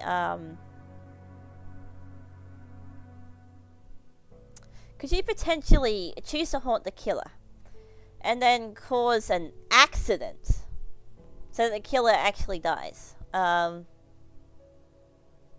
Because that could be a possibility, because then he's dead, you've exacted your revenge, you've saved some people. But what happens after? Can we, choose to go back to friends and family? I mean, it could be a quick thing. It could be very quick. Depending on how much influence we have over the physical world. So, I don't know.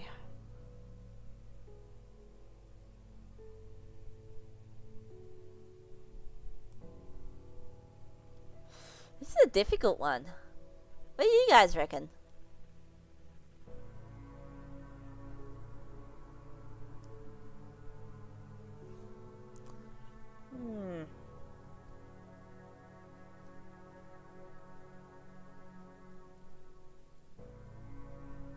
This is difficult because I don't want other people to die the way that I did, because he said it was a very vicious, premeditated, sadistic murder. Like, he obviously does it for the thrill of the hunt and whatnot, and just doesn't sound like a very pleasant way to die at all. And I don't want other people dying the same way. But then my last moments on Earth as a spirit will be, living through that again, because I'll be chasing the killer. And I can't do anything else but be at his side. So, this...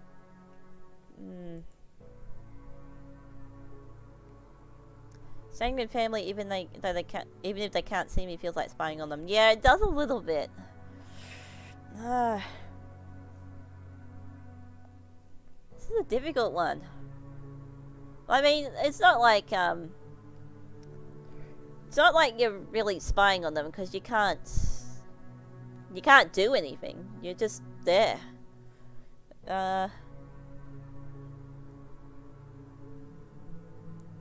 This is a difficult one. I think choosing to go down the revenge path would not be something I would do. I'd probably stick with family and friends, but I would really regret it if I couldn't save other people, you know? But I don't want to be consumed by revenge.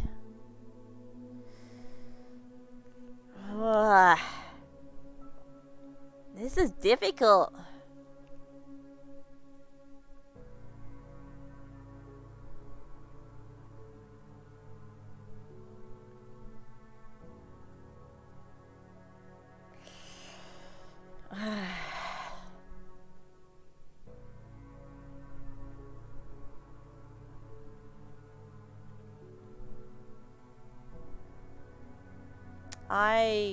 I might have to go with friends and family.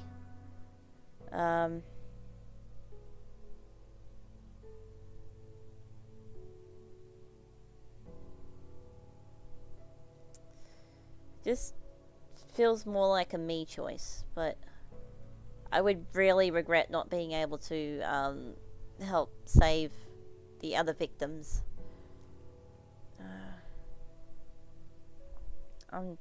I can't think about this any longer. I'm starting to feel a bit sad, so I'm just gonna say friends and family. Do you think you have what it takes inside to drive your killer insane and push him over the edge?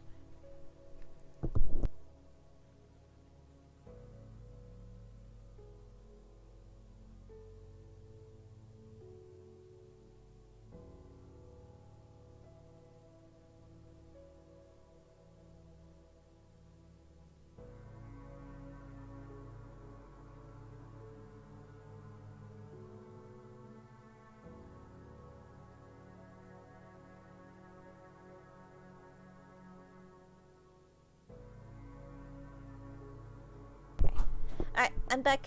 So, do you think you have what it takes inside to drive your killer insane and push him over the edge? Probably not. Knowing me, I probably would not. But then again, I haven't been brutally, viciously murdered, and I don't know, that would snap something inside me, and I don't know. I'm going to say no. No for that one. Do you believe that this scenario is possible? I don't, but it would be interesting if it was. I was actually thinking about it if it really would happen.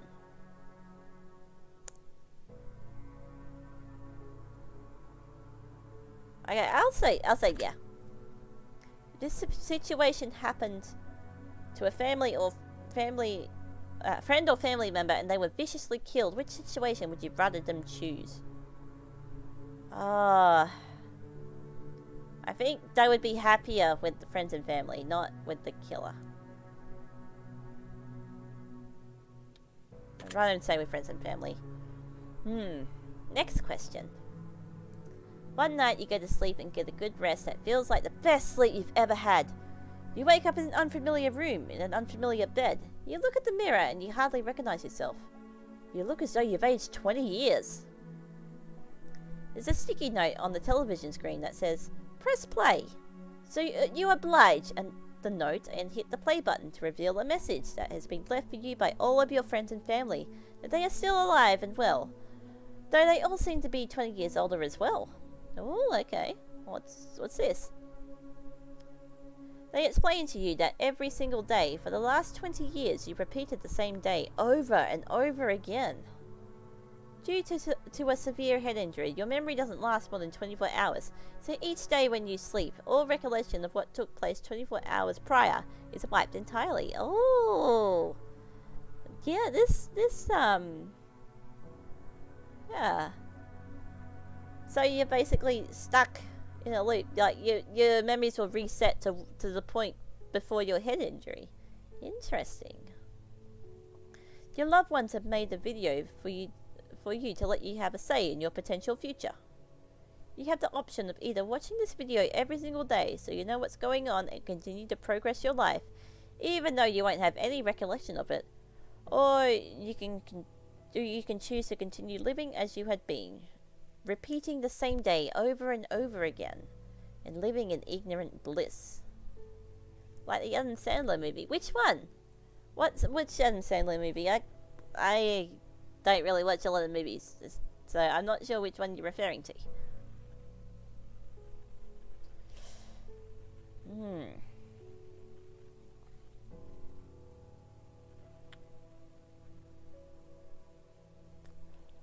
Well, which would you choose? I would rather watch the video every day. I would rather live happily but unknowing. I would probably watch the video. I would like to know what's going on, I guess. Because, I mean, if you don't know what's going on, every day you're waking up and things are different all around you. This is an experience you're going to experience every single day. I think that stress would probably catch up to you after a while. Even if you don't remember it, it probably would. And I would rather, watch the video, get a sense of what's going on. So, yeah, I would watch the video. Would you be upset if your family kept the truth from you for 20 years, even though they felt like it was for your own good? Probably not. Probably not, because, yeah. I mean, I wouldn't remember in any case. It's not like they'd be telling me every day if that was the case, so I'd say probably not, yeah. If your best friend was in this situation, would you make a video for them telling them the truth? Or would you repeat every day exactly the same for them in order to keep them happy, never letting them know the truth? I would make them a video. I mean, it's not like I can't be a part of his or her life. I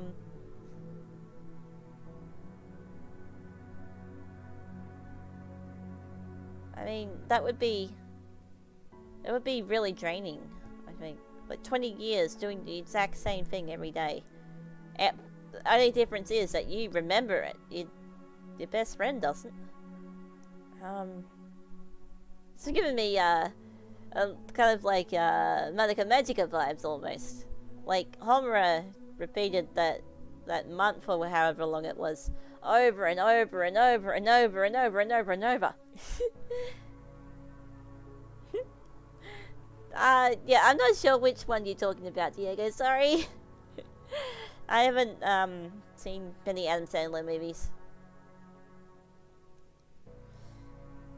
So I reckon I'd make him a video telling them the truth, and I'd be there to, comfort them and whatnot. So, yeah. I will take note of your answer. You come to find through frantic digging in the attic and reading of old files and newspapers that your parents are famed psychologists. Oh? You've also come to find out that they aren't really your parents. In fact, they're not even related to you at all. Whoa, what?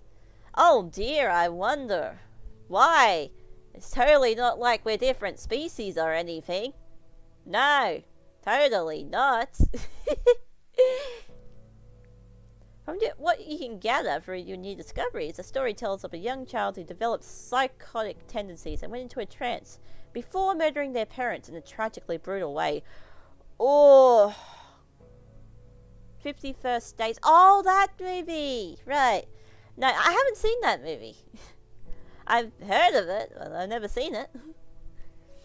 So, a young child developed psychotic tendencies and went to a trance before marrying their parents in a tragically brutal way. Oh. However, that child suffered so much trauma from the event of the loss of their parents. Once the trance had worn off, that they have repressed the memory of their parents' death, blocking it completely from their mind. 2 psychologists took the child into treatment and performed studies against the child's knowledge. Raising that child to be a fully functional adult while playing the role of the child's real parents to further gather data and potentially help the child avoid a terrible life in the projects. You are that child. Would you resent your parents? Well, that would depend. Are they actually, did they actually see me as their child? Or, a adopted child or whatever? Or are they just playing pretend so that their experiment will succeed? It depends on that. If they're playing pretend, then my whole life is a lie. Then, yeah, I'd probably be upset about that. But if they actually do think of me as their child, and even though I found out through, reading the newspapers that I murdered my real parents, then, like, as long as I have the love of these parents, then I think I would be fine with that.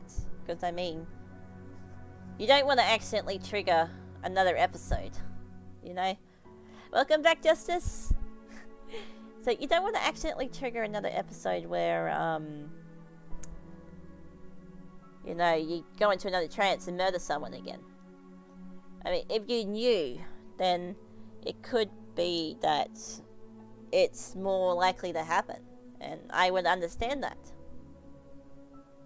But it's more like,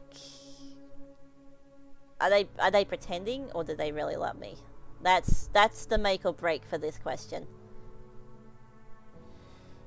I'd say no. Would you be grateful that they gave you a second chance at life? Yes. Would you feel betrayed by your parents?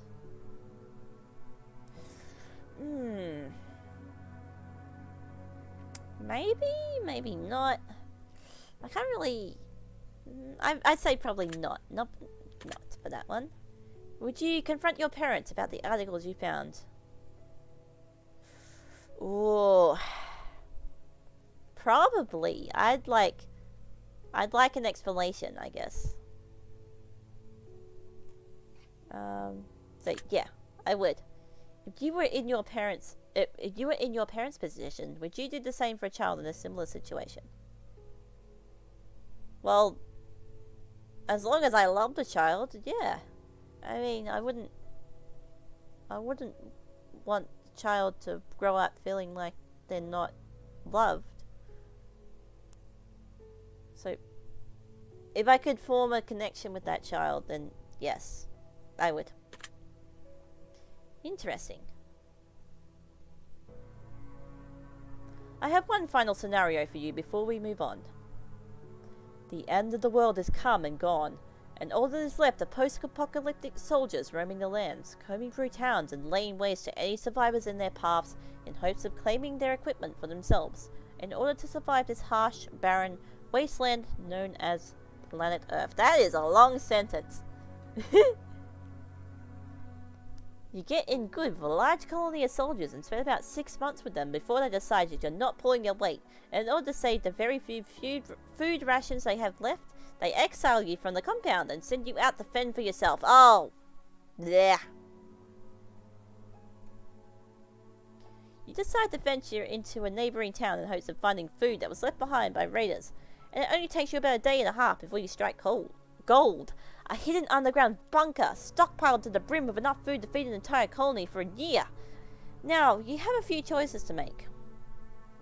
Would you go back to the colony or tell them about the bunker? Or would you stay in the bunker all by yourself? That depends.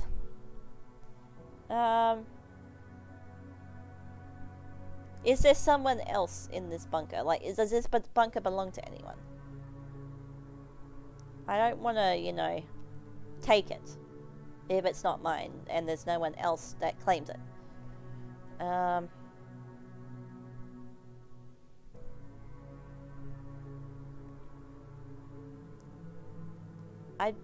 I suppose I would go back because I don't want to be the only survivor, you know, even if I'm not too happy with them for kicking me out. I mean, there's enough food there to what they say, enough food to feed a colony for over a year. That's a lot of food. Like, I'm not gonna eat all that food. That food could be used for, you know, it'd probably all go off before I get a chance to eat it all. I'd probably die before I get a chance to eat it all. It's a lot of food for one person. So, I'd probably go back and tell them. If you could choose to only tell some of the soldiers about the bunker and let them in so you could lead a new colony but exile the soldiers who exiled you, would you do it? Whoa.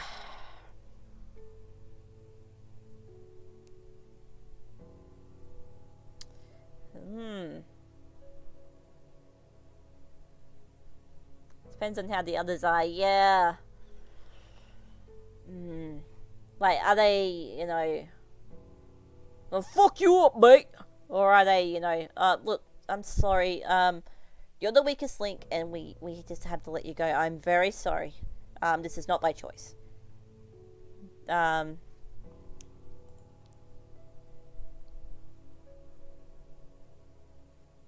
Yeah, you could probably split the food, couldn't you? That would be, yeah. Keep like half of it for yourself and let the others eat. I don't know. Probably not half, maybe like 25% of it. But that sounds like a huge amount of food. Like a warehouse, maybe. A warehouse full of food. Maybe not even a warehouse. Maybe like a whole cave system full of food. Like, I don't know. I probably wouldn't exile them because they were doing what's best for the colony, I suppose. I'd say no. If you were to lead a new colony, would you build it based on savagery or raiding, or would you build it based on sharing and compassion? Sharing and compassion. That would be me. Raiding, savagery and raiding. That is not me.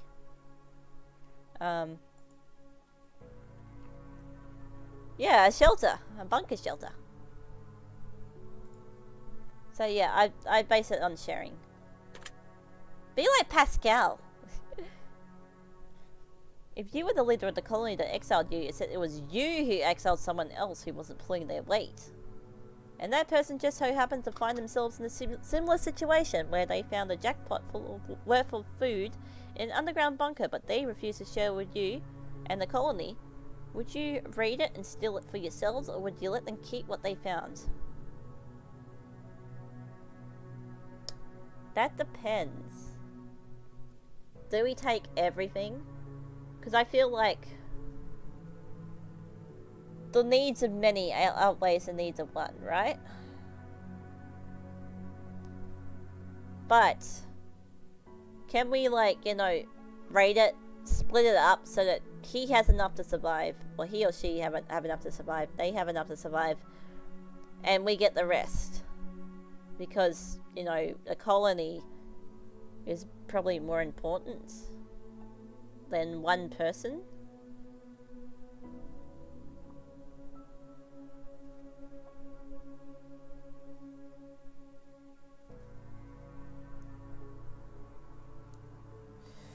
Oh.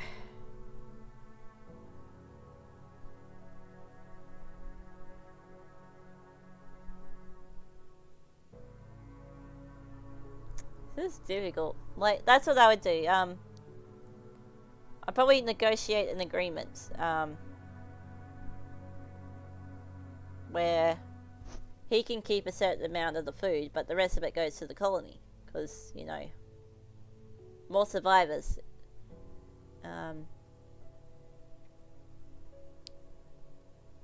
I don't know if I would take it by force. I'd probably just let him keep it. I mean, if we show compassion, maybe he'll show it one day. I don't know. Very interesting.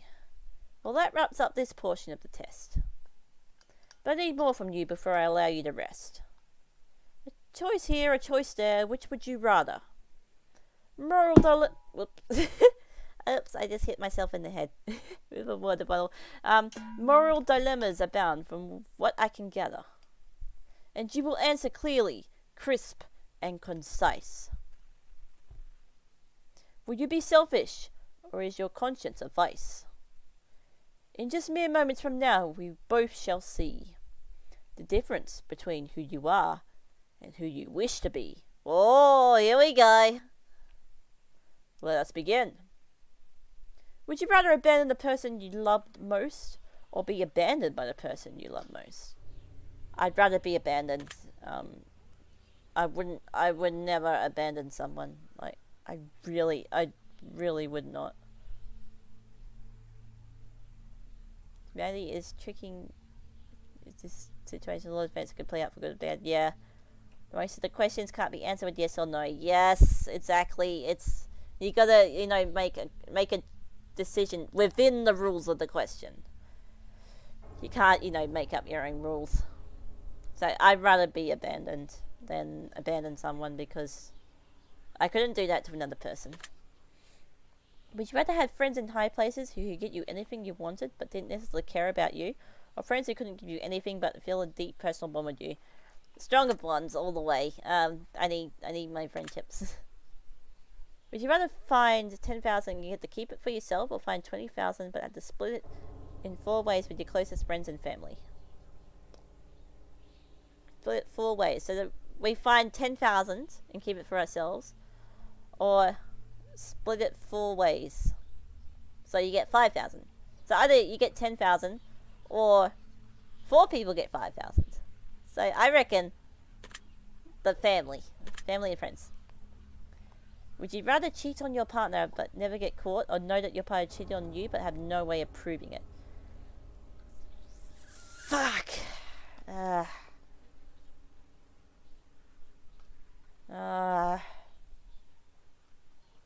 This question.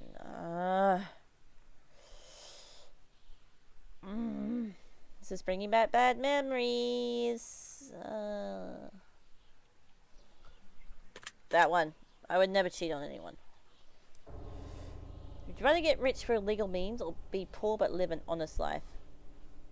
I couldn't, do the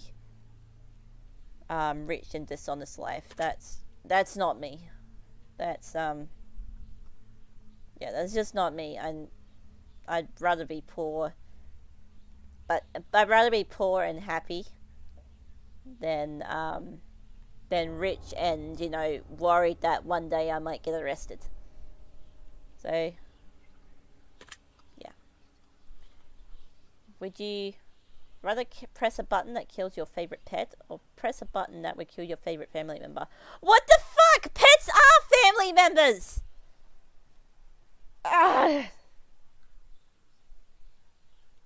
When my favorite pet is my favorite family member. They're just gonna die no matter what, eh?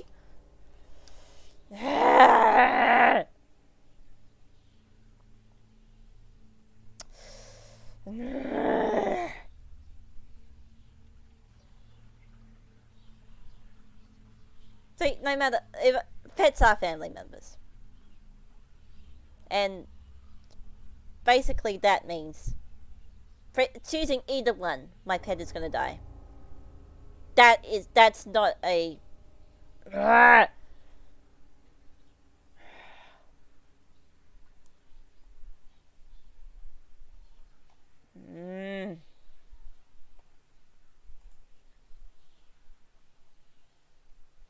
Yes, exactly. The family. You can't say, would you rather kill your pet, or would you rather kill your family? Because pets are family. It's the same thing.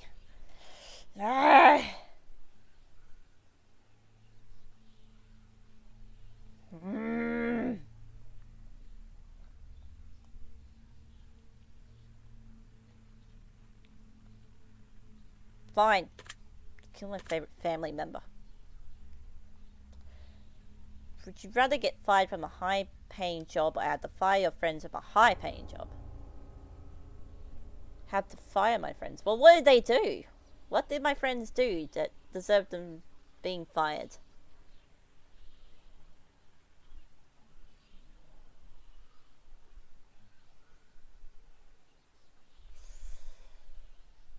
I suppose I'd rather get fired. Because I can go look for a new job. I don't care. My boss can go suck it. But if I fire my friends, then yeah, I think that friendship's down the toilet, so. But it depends on what they did. Yeah, it depends. Depends on what they did. Like, did they do something really illegal? Did they sexually harass someone? Did they, you know, commit bad acts? So I'd probably rather get fired, I guess. Would you rather sleep with your step sibling or sleep with your best friend's partner? What the fuck is this question? No, seriously, what the fuck is this question? Why is everything about sex in this? What if I don't want to sleep with either? What if I don't want to sleep with anyone? Hey?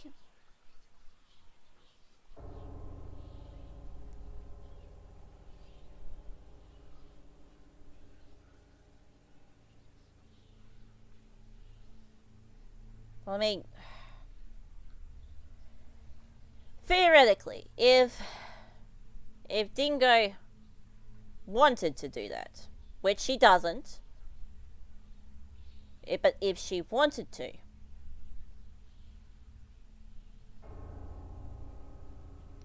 I'd probably have to choose the step sibling, because sleeping with your best friend's partner is a fucking huge betrayal of trust. Like, what the fuck? Step sibling, at least they're not related. But yeah, I just had to go step sibling, because this is a fucking stupid question for people like me. So yeah. Would you rather save your best friend from certain death and let 1,000 strangers die, or would you rather save 1,000 strangers and let your best friend die? Ah, the trolley problem.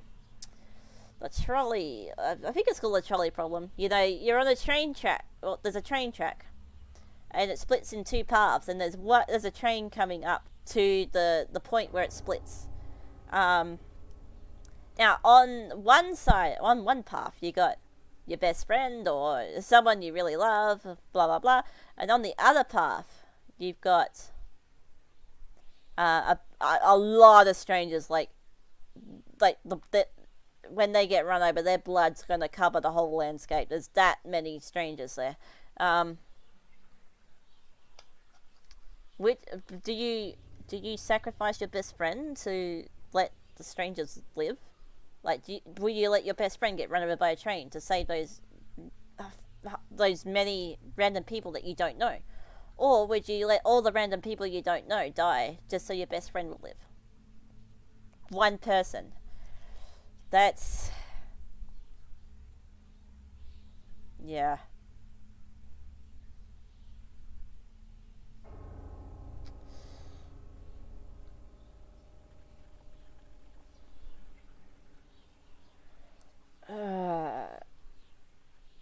I don't know if...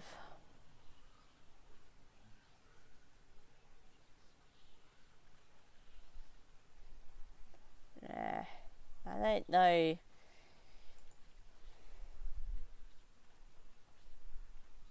Yeah, sleep. If it was only sleep, yes, Diego. But I think we all know what... I think we all know what they mean by sleep. So that's how I was answering it. And see you, Justice. Have a good day. Have a good night. And see you later. Save my friend, but let 1,000 strangers.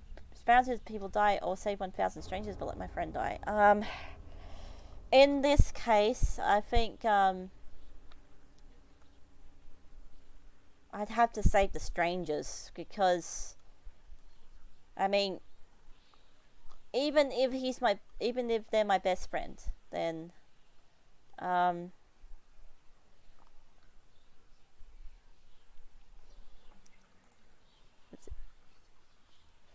know my best friend is in the saint, but I can't let 1,000 people die randomly. Yeah. Yeah. Like he may be my best friend, but he's not any more important than... He's not more important than 1,000 strangers combined. I mean, that's what I mean. Like...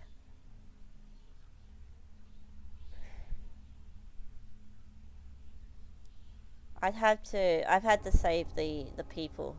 I mean, I'm sure they would understand, so... Yeah. Would you rather get free food for the rest of your life or rescue a starving child from a third world country? Free food does sound nice, but... I mean, not having food... Wait, what if you get free food and then you give the free food to the starving child? Eh? Eh?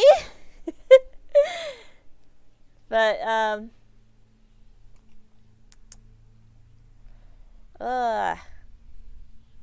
loopholes, man, loopholes. But, I'd probably... Free food is good, but I have the means to pay for food. And this starving child does not. This child doesn't know... isn't able to get food for themselves. And I can buy food. It's not going to cost me an arm and a leg to buy food. So...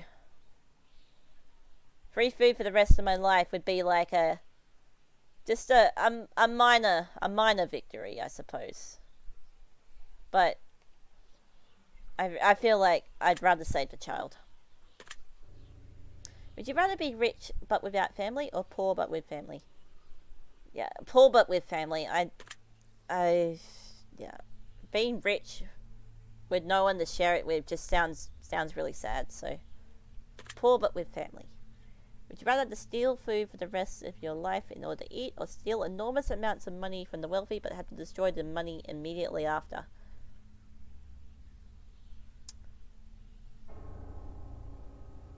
Well, I mean...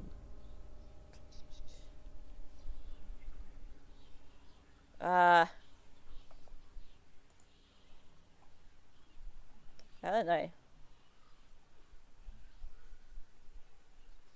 I think they're more referring to, you know, like, yeah,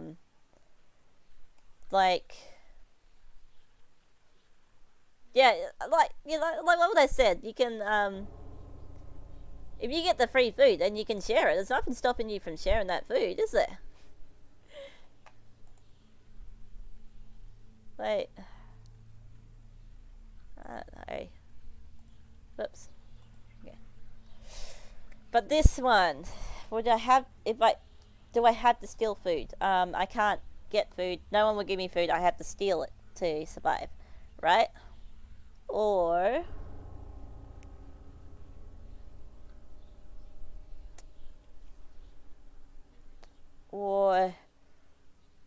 I live pretty comfortably, but I have to steal money. But I can't use the money. The money has to just go. I suppose... I mean, nothing is saying that I'm not living comfortably. So I'll probably steal the money and destroy it. Would you rather serve 4 years in the military during wartime, or move to a third world country and never be allowed to return home? Ooh.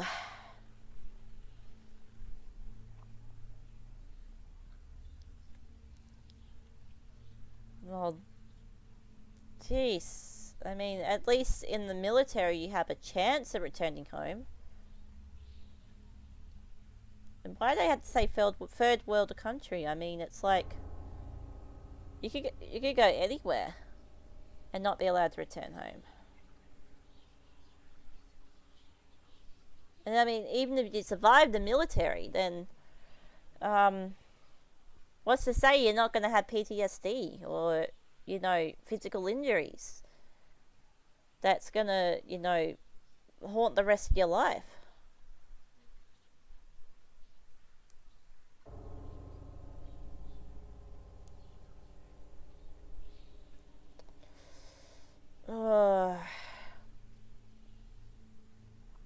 It's like different things you can do in the military, right? Like, it's not just fighting. You can do other things, yeah? I mean, if I could get in and do other things that not killing people, then maybe.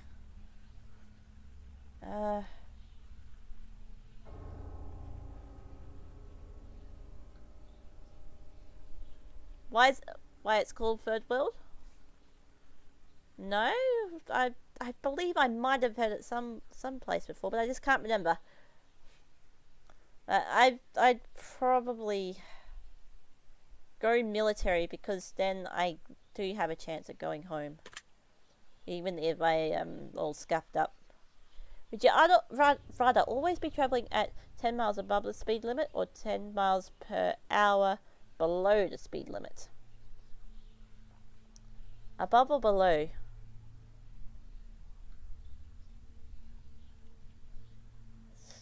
Well,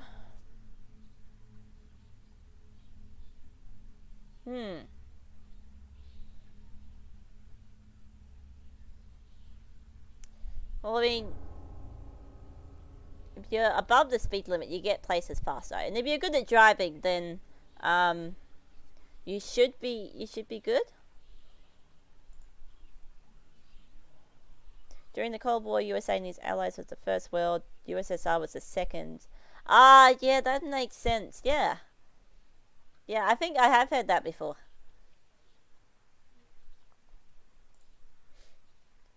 Yeah. Okay. 10 miles per hour above the speed limit. Yeah, so if you're good at driving, you'd be pretty cruisy there. If you're impatient though, the 10 miles per hour below, it's not really. You wouldn't choose that if you were impatient. So I'd probably do the 10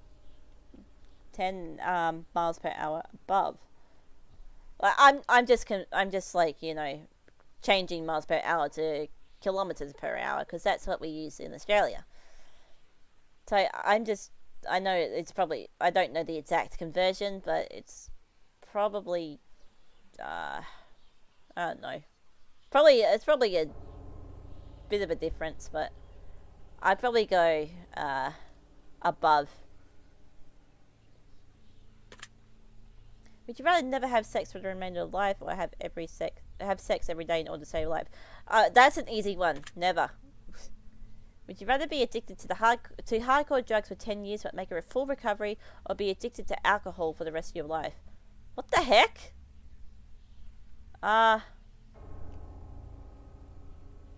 Full recovery means, yeah. I probably do the. But they damage you so much.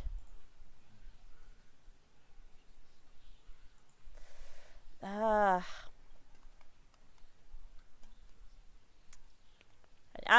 alcoholic for the rest of my life. I don't even drink alcohol. I don't do drugs or alcohol, and I know how bad each of them is.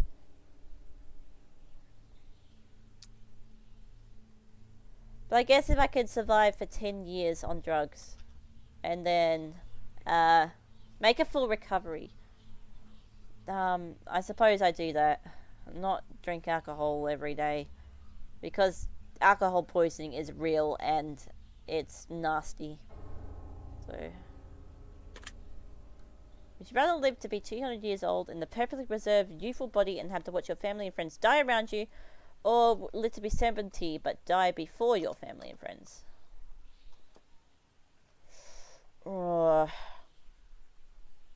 I'd probably live to be 70. I don't want to live for 200 years. That just sounds lonely. And I mean, it's a youthful body, so basically you don't age either. Your body doesn't age, and yeah, I'd rather die at 70 than do that.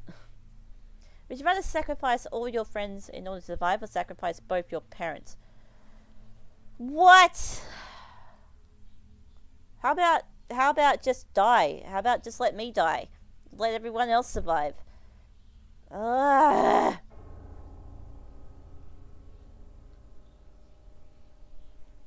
I suppose it's the rule of like the need the many outweigh the few. I have many friends, but I only have 2 parents. So what? I'm destroying my own life either way, but I destroy my family, or I destroy all my friends' family too. So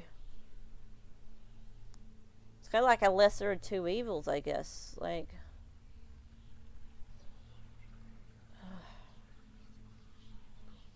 I don't want to cause any unnecessary suffering, like any more than what should. I want to cause the least amount of suffering. And if all my friends die, then all their families are gonna suffer. So, I'm sorry. I'm gonna have to choose the parents because, I mean, I love everyone, but it's just I'm sorry. Would you rather get knowledge for work that you didn't do, or work hard for the rest of your life but not receive any praise for it? I don't care about praise. I just work hard. Hey, Reds! There's... normally parents could give their life for their children. Yeah. I mean, yeah. There's that too.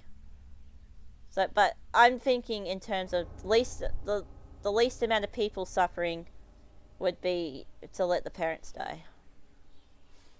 So, would you rather punch a nun or get punched by a nun? I know what Red's choosing.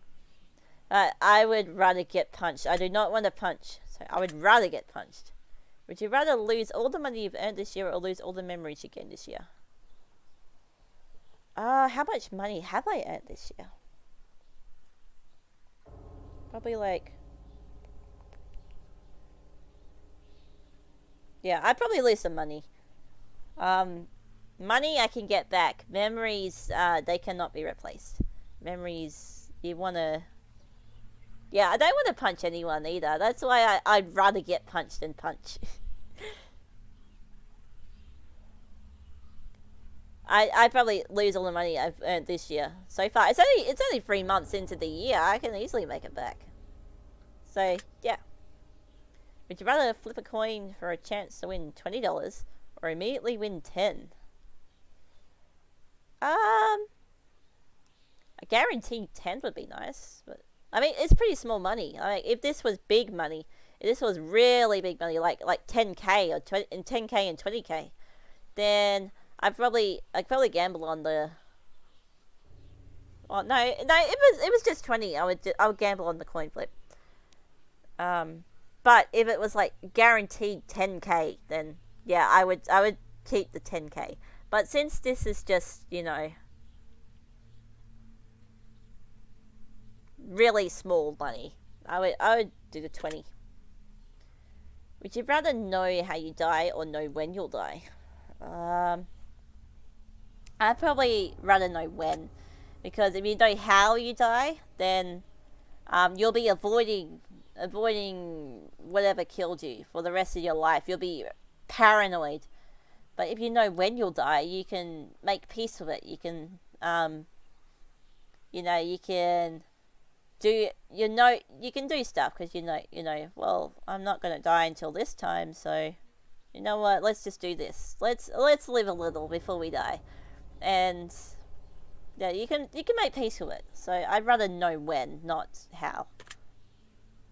Would you rather be blind but able to see crystal clear underwater, or be deaf always?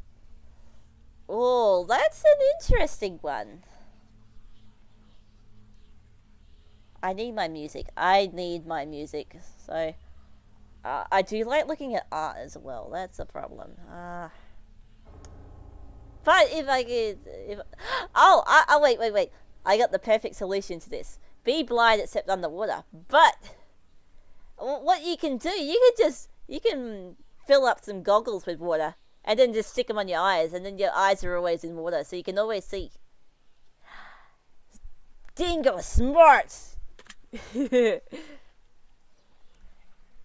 Would you rather give up all internet and social media but be able to travel the world for free, or have the best internet in the world for free but never leave your house? Oh dear. Oh, you go for how? Really? Why would you go for how? Because it's uncertain. Like it's uncertain when it will happen. You'll be paranoid every time. So say you know you're gonna die by being hit by a car.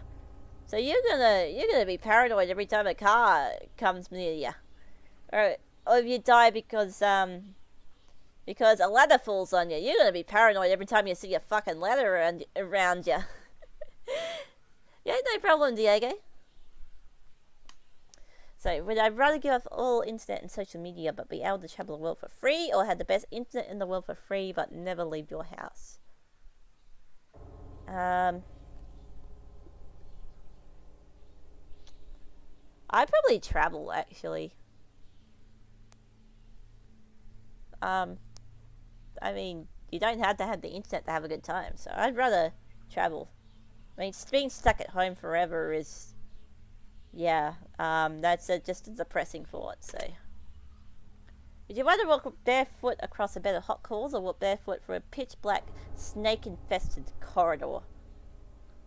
Depends. What kind of snakes are they? Are they poisonous snakes? Well, he doesn't specify that they're poisonous snakes, so I'd probably walk through the snakes, to be honest. I mean, you can just shuffle, and then when you shuffle, you're not going to step on the snake, you're not going to make it angry. And they can hear you coming. So, I would walk through the snakes, not the coal, because, yeah, that would just burn my feet, and, I need my feet to walk, so I would walk barefoot through snakes. Would you rather be the judge who sentenced people to death, or the executioner in charge of killing them? I don't think I can do either.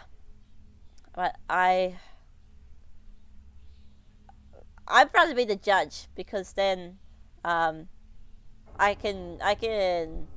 have the option to say, no, you're not dying, you can go to prison. I'd rather be the judge here, not the executioner, not the one who actually chops the head off. So I'd rather be the judge. Would you rather have a witch cast a nasty hex on you so you'll always have bad luck, or be haunted by a demon intent on possessing you?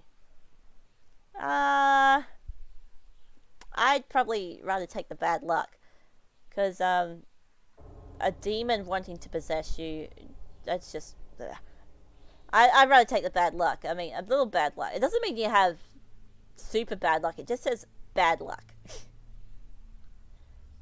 So, bad luck, I say. Being constantly chased by a demon and being constantly on your guard is just, no.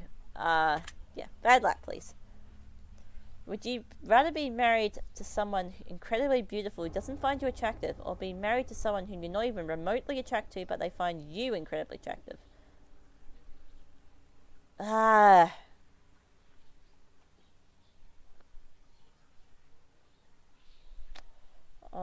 I mean, it doesn't really bother me. I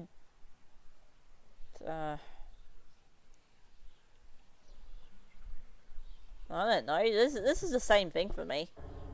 I don't really care about looks, so.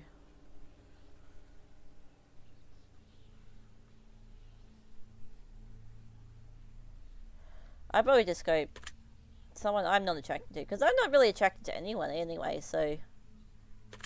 Yeah, let's go that one. Would you rather work a high-paying job that you despise, or a low-paying job that you love doing? Ooh. Depends. How often? How often do you have to work?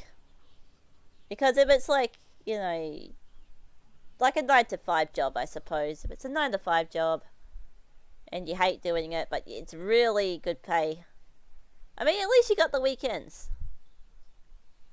But if you I mean, you got the weekends to spend your money and, you know, have fun.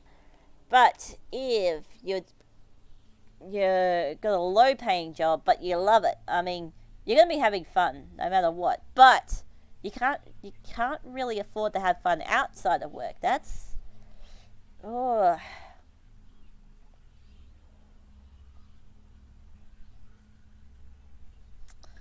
Um, I'd probably take the job that I hate, just so I had more money to spend on doing things that I love. Would you rather walk 1 mile home wearing nothing but a pair of socks, or be fully clothed but have to walk 100 miles to get home? Really? I'd rather walk clothed, thank you very much. Would you rather find $5 in your pocket, or have to grab $100 out of a public toilet? Well, this is an interesting question. I'm not particularly irked about grabbing stuff out of a toilet, as long as there's nothing in there. I mean, if it's being flushed and the water's, clean, let's say.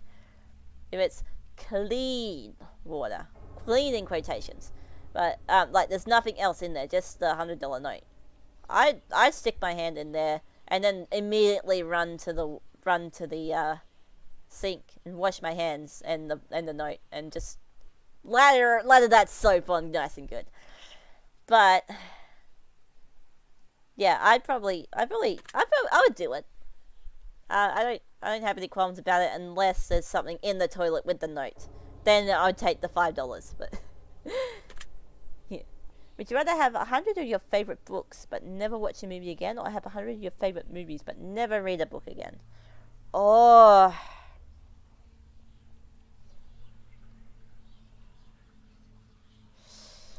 Oh.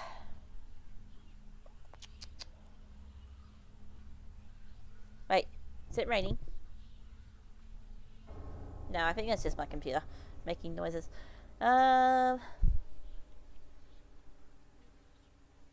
This is a tough one. I like both books and movies.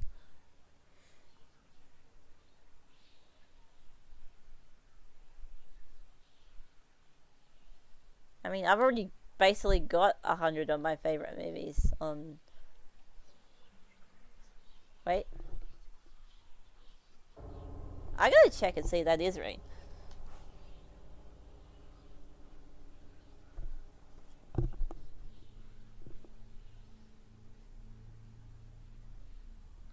I think it is raining.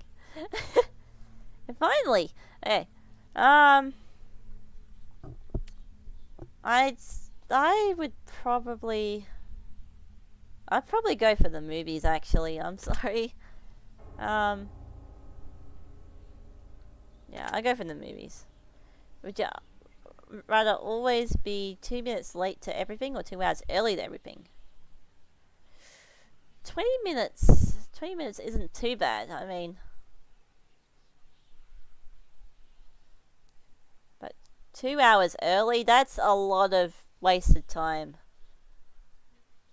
I'd probably go 20 minutes late. 2 hours early is a lot of wasted time in a day. Would you rather find a dead body, or be witness to a deadly assault? I suppose I'd rather find the body, not actually witness it. Yeah. Would you rather be able to change your past, or see what the future holds for you? That's an interesting question. I would probably rather change my past. I mean, if I see the future and I don't like it, I can't change it. But I can change the path to influence my past to influence my future. So I'd probably change the past. Would you rather have one really great friend or 100 mediocre friends? I'd probably have one great friend. Probably. Yeah. 100 mediocre friends. If they're mediocre as in they're just kind of, you insist, I guess we're friends. Then I'd rather have like one great friend. One that's yeah, just one friend. One who's like my best friend ever. and I love them so much. So I'd rather have one friend. Would you rather lose all your teeth or lose one day of your life every time you kiss someone? I mean, I don't kiss anyone. I don't really kiss anyone, so yeah, that's fine. Would you rather win the lottery and lose the ticket before you can collect your money, or see your worst enemy win the lottery? Oh.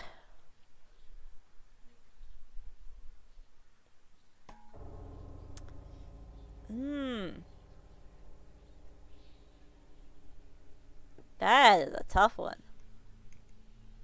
I'd probably rather lose the ticket, to be honest. Would you rather find true love or have your dream job? Dream job, please. Would you rather have a pause button for life or a rewind button? Oh. Ooh.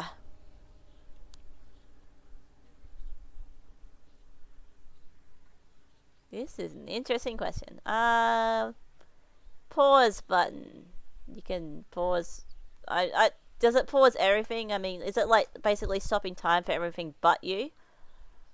If so, that would be pretty cool. Rewind means you could redo actions over and over and over. So, like, I mean, I suppose say you wanted to pause, you wanted to use your pause button to play a game. I mean, sure, you could pause time, but you could also use the rewind button, so you can just go through, like, you have something important to do, but you want to play a game.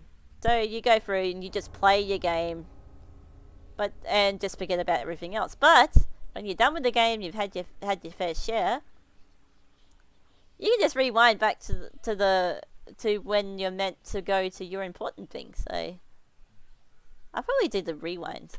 And plus then, like, you can just keep retrying things as well. Like, you get a lot of second chances. If things don't go your way the first time, then rewind. Rewind. Would you rather drown to death in gasoline or be boiled to death in water? What the fuck is this question? I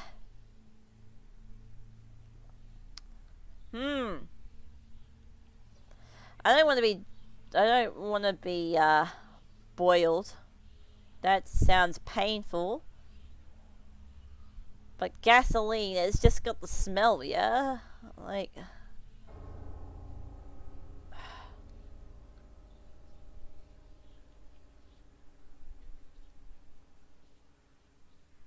I probably have to go gasoline. That sounds the less painful option. Do you want to make a new friend every day or get 100 a day for doing nothing but never having friends again? New friend every day. Welcome back, Diego! Yeah, I'd probably go new friend every day. I mean, all the money in the world won't help you when you don't have friends. I mean, yeah, I'd rather have a new friend every day. Would you rather die to save your family or sacrifice your family to save yourself? Well, that's easy. I'd rather give my life for my family. Yeah, I would never sacrifice someone else for my own personal gain. Would you rather always be hated by those closest to you for something you didn't do, or have to hurt everyone you care about, but they'll never find out it was you? I'd rather be hated for something I didn't do, because, I mean, I don't want to hurt people. So I'd rather be hated for something I didn't do. Would you rather sleep with your worst enemy or sleep with someone you know has many incurable STDs? What the fuck? I don't sleep with people. Destiny, you should know this. Your destiny. What the fuck? Ugh.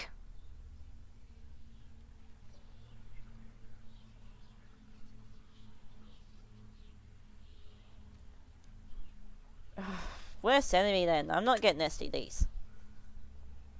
Would you rather only eat food you don't like or give up all liquids except for water? I would do the water thing. I love water. Water's great. Yeah, drowning's faster, I suppose. for the gasoline water question. Well, I went drowning because it's less painful. Yeah, some of the questions are.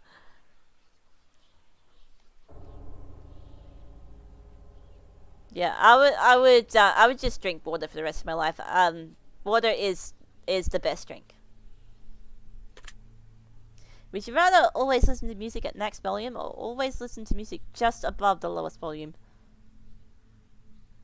Max volume would really hurt my ears. Just above the lowest volume. I do that anyway, so I mean when I have headphones on. Because I always have like this fear that my headphones aren't plugged in and I'm actually listening to it from the speakers and everyone else around me is judging me for my music taste. So I'd rather always listen to it on a very low volume. Would you rather meet your hero and find out they don't like you or never meet your hero at all?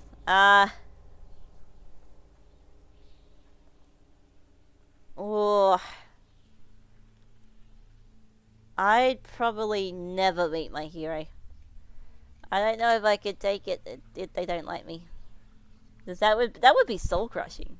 Someone you really look up to when they're like, "Fuck off, kid. I don't like you." Would you rather never have a pet for the rest of your life or never have friends for the rest of your life? What? No, I don't want to choose. Pets are friends. Pets are friends. Pets are family. So even if I have a pet, I'm not allowed to be friends with my pet? What?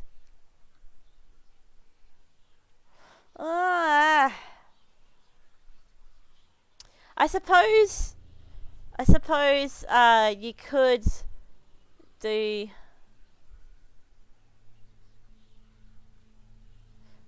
I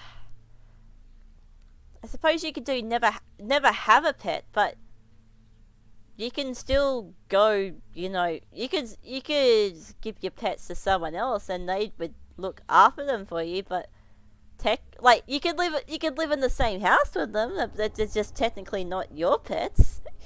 So I probably do that. Just like, say, "Hey, dude, I'm buying you a dog. Oh, by the way, it's your dog on paper, but it's actually mine."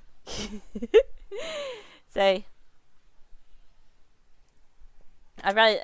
okay, yeah, I would do that if I had to make a choice. Would you rather live with excruciating pain for the rest of your life, or live pain free, but everyone you know and love will live in excruciating pain for the rest of their lives? Yeah, I'd rather put it on myself, not Yeah, that's how I would view it, Diego. Yeah, pets are friends. Pets are friends, not food. Yeah.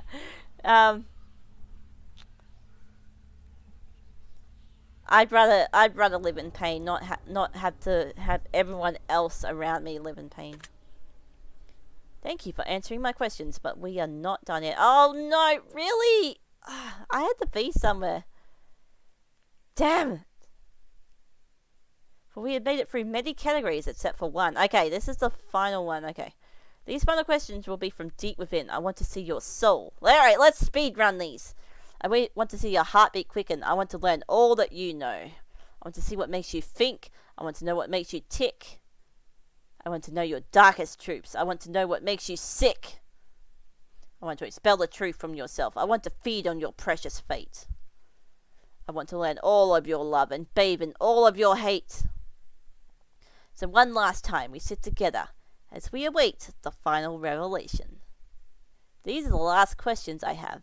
The last examination. Alright, bring it! Take your time, do think hard, savor every moment dearly. For when I am finally finished with you, you will see it all ever so clearly. And here we go.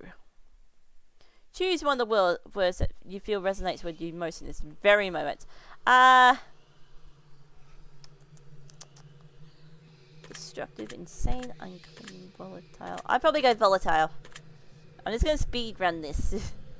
Which one of these words feel resonates with you? Curious, intrigued, fascinated, interested, or inquisitive? I'd probably go intrigued. Do you ever lie to those who are closest to you? Well, yeah, who doesn't? Yes. Have you ever hurt someone whom you know didn't deserve it? Not on purpose, but yes. Have you ever lost your temper when you know you shouldn't have? Yeah. Yeah, Dingo loses her temper occasionally. Yes. Have you ever intentionally hurt an animal? No! No, I never. No. I don't want to hurt that animal. No. Have you ever blamed someone for something that you know they didn't do?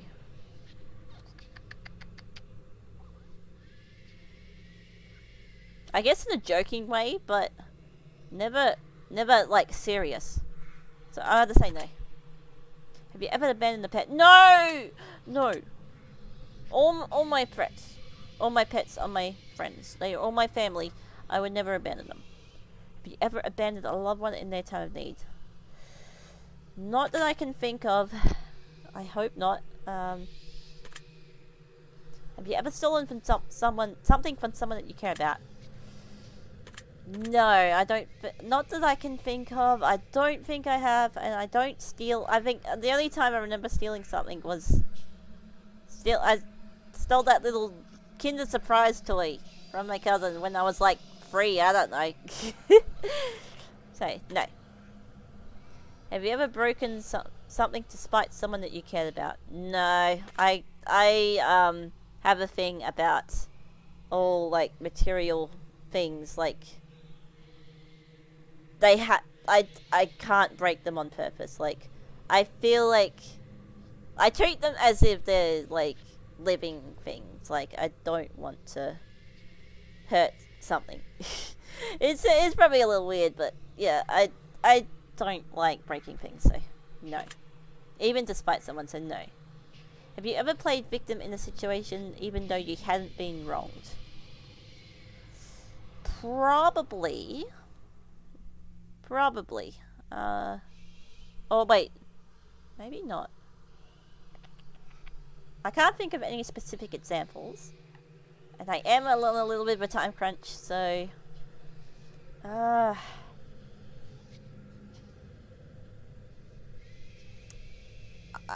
probably have, so I'm just going to say yes. Have you ever had romantic feelings for someone who wasn't your partner while you were in a relationship? Nope. Have you ever wished for the death of someone who had wronged you? Nope, I do not wish death upon people. Have you ever wished for the death of a loved one? No. No, I could not stand that, no. If you knew that writing someone's name on a piece of paper could instantly cause their death, would you write down anyone's name? No. No, no. Do you feel like you could spend more time with your loved ones than you currently do? Yes. I feel like I could, yes. Have you ever owed someone an apology but refused to apologize to them? Probably. I mean, it's more out of, like, they owed me an apology first, but they never apologized to me, so... Yeah, like Death Note. I don't think I could do that, even if it was only for criminals. I don't think I could do that. But, I think I have, but it was the context was, that they wronged me first and they didn't apologize. And I did something in retaliation, but they never apologized for what they did to me first. So, no. Oh, yes. Do you ever regret worrying too much about things you can't control? Yes, I do. Do you ever feel like your negativity brings other people down? Yeah. I feel like I am a little bit too negative sometimes. Like offline, I'm a little bit more negative when I portray myself as on here. But I feel like, yeah, I'd say yeah. Do you ever regret not standing up for yourself when you feel you've been wronged? Oh, yes. I kind of just let things wash off my back, but sometimes I'm like, stupid Sheila, you really should have said something there. So, yeah. Do you ever feel like you let others you let others influence your decision making too much? Probably, yeah. I always, I always check before I make an important decision. I always had to do a check with whoever else the decision might affect. So I had to do a decision like based on around them as well. Like I take their things into consideration too. So yes. Do you ever wish you lived a more honest life? No, I'm pretty happy with the life I got now. Like I feel like I'm doing pretty well. I haven't done anything super bad. I've done like the bad things that everyone has done, but at least once in their life. But I don't continue to do the bad things, so no, I'm happy with that. Has your dishonesty ever caused someone else to suffer? No, I don't think so. Let me see. Time crunch. I can't think of anything. I mean, I don't tell lies, malicious lies. It's always, light lies. So, I'd say no. Have you ever had someone leave your life before you had a chance to tell them something important? Yeah, I'd say so. I'm not going to go into that though, but yeah. Do you ever feel like you prioritize people in your life that are unworthy of your time? Yeah, probably. Do you ever feel like you prioritize your own wants before those who need you most? Maybe sometimes. Maybe, yeah. I feel like sometimes, yes. Do you ever feel like you spend too much time working towards something that you're not truly passionate about? Oh. Maybe. I'd say, yeah. Do you feel like you're living up to your full potential? No. I feel like I could do a whole lot better. Do you ever let your fears stop you pursuing things that you truly want? Yes. Have you ever refused to try something because you were afraid that you would fail? Yeah. Failure is... well, this is like... Younger Dingo. Younger Dingo was afraid of failure. So... yeah. Have you ever been attracted to someone but refused to let them know because you were afraid of being rejected? I don't think so. I don't get attracted to people, so... no. Do you ever feel as though you're chasing the wrong things in life? Not really. Maybe. This is a difficult one.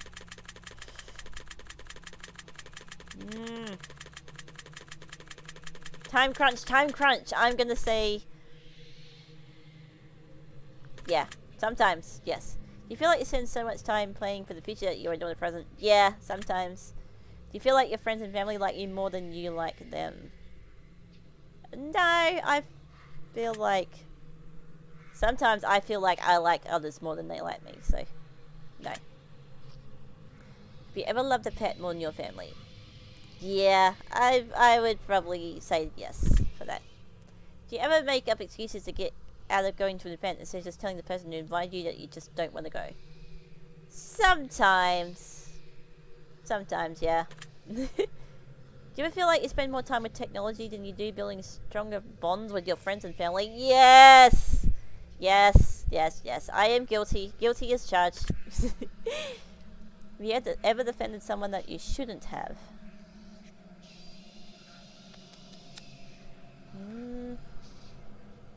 Not that I can think of. The only people I can think of defending were people who actually needed defending. Like, so I don't think any of them turned out to be horrible people. So I'm going to say no for that one. You sometimes have a hard time admitting when you're wrong. Sometimes. Sometimes, yeah. Do you ever place the blame on your own for your own personal failures on someone or something else? Yeah, sometimes. Oh, it was a shitty RNG. I think so and so might have left that on, so that wasn't me. Yeah. Have you ever accused someone of something with no real evidence to back it up? No, I don't go around, like, only playful banter. But I don't go around, just saying, "Oh, I think you're a really horrible person. I can't prove it. I haven't seen you do anything horrible, but you're a horrible person." I don't go around saying that. So, I before I do something, I like to get evidence. And even if, like, I hear about something, I like to look at everything before I make my decision about that person. So, no. Have you ever had sex with someone? No, I have not. Stop it. Have you ever had any kind of relationship with someone whom you know you shouldn't have? Not that I don't think so. No. Have you ever let a relationship degrade because you're afraid of being the one to break up with someone? No. You ever feel like you could have taken better care of your own health? Yeah. You ever let someone else take the blame for something you did? Maybe once or twice, yeah. Like, nothing major, just like little things. You ever required something that you didn't really want just because someone else wanted it? Nah. I just buy what I want. I don't... If other people want it, then go ahead. If I don't want it, then go ahead. You ever feel like you're not living up to others' expectations? Yeah, quite a bit. You ever walked out of someone's life without any explanation?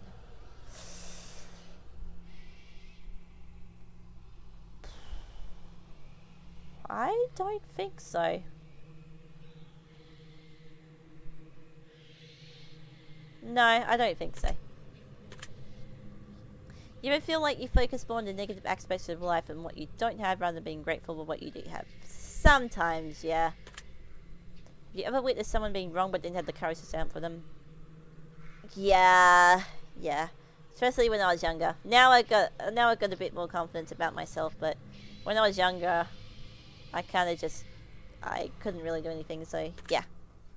And finally, this is a nun. Alright, okay, we're done with the nuns. Good. Do you feel like a good person? Yes. Well, I hope I am, but yeah, I feel like I am a good person. Yeah. Very interesting. Alright, time crunch, go. This concludes the ending to your examination. In your mind, I have dug myself a hole. I will analyze your answers very carefully. It is now time for me to gaze into your soul. Alright, let's go! This is preposterous! This simply cannot be.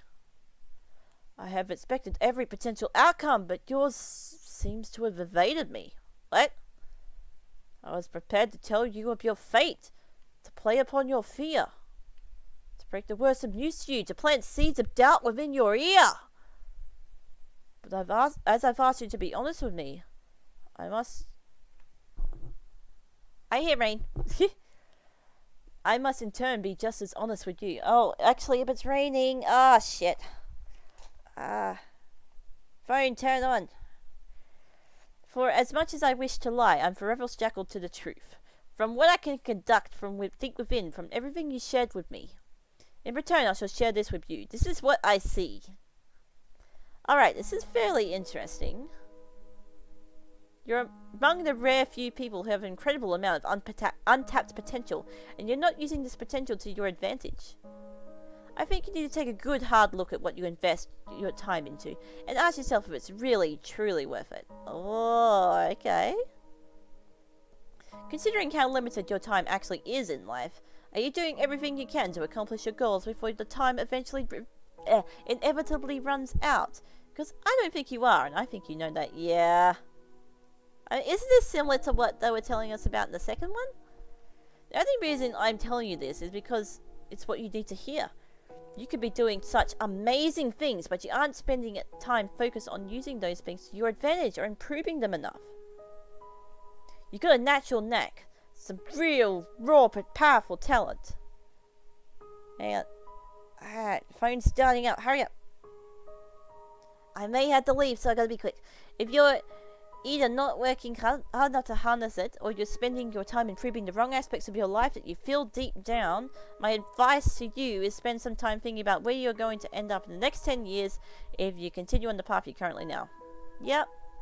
If you envision everything other than pure contentment and happiness at the end of that 10-year road, then you need to start walking down a different path.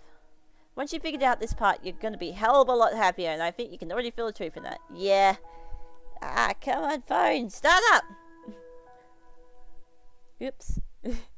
I think you'll be surprised at just how much of a positive impact this can have on your life going forward.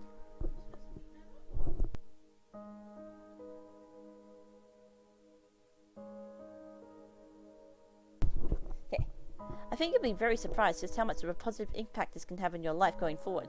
I hope this information helps you achieve your goals. Your secret word is prospect. Remember this word. This will come in handy. Okay. So what was my secret words? Huh? You received an ending that you've already received before from previous examinations. Remember, we did not ask you for your secret words prior to taking this test, so that should be very telling. It means something very special. Sorry, I'm still... Come on, phone, connect. If your result was the same as something you got previously, we'd like you to add the phrase twinned words to your next secret word in the comments. If you received an entirely new outcome, that means we've got multiple layers of things to work on in your journey. Or you may just have that extra layer of depth to your personality. Only you will know the answer to that. You've answered hundreds of questions. You've found deeper meanings. You're being enlightened and you've helped others find enlightenment. Many people have wondered just what the test series is truly about. But it's simple. The answers are always so much more simple than we believe them to be. The test is about... Oh, what's it about? You. Yeah. The reflection in your darkened screen, the one who seeks the answers. Oh, hi me. I see you in the screen. Right. The person who seeks answers. More than about being answers. Yeah. Ah, come on, phone. Hang on. I need to make a text. Oh my god.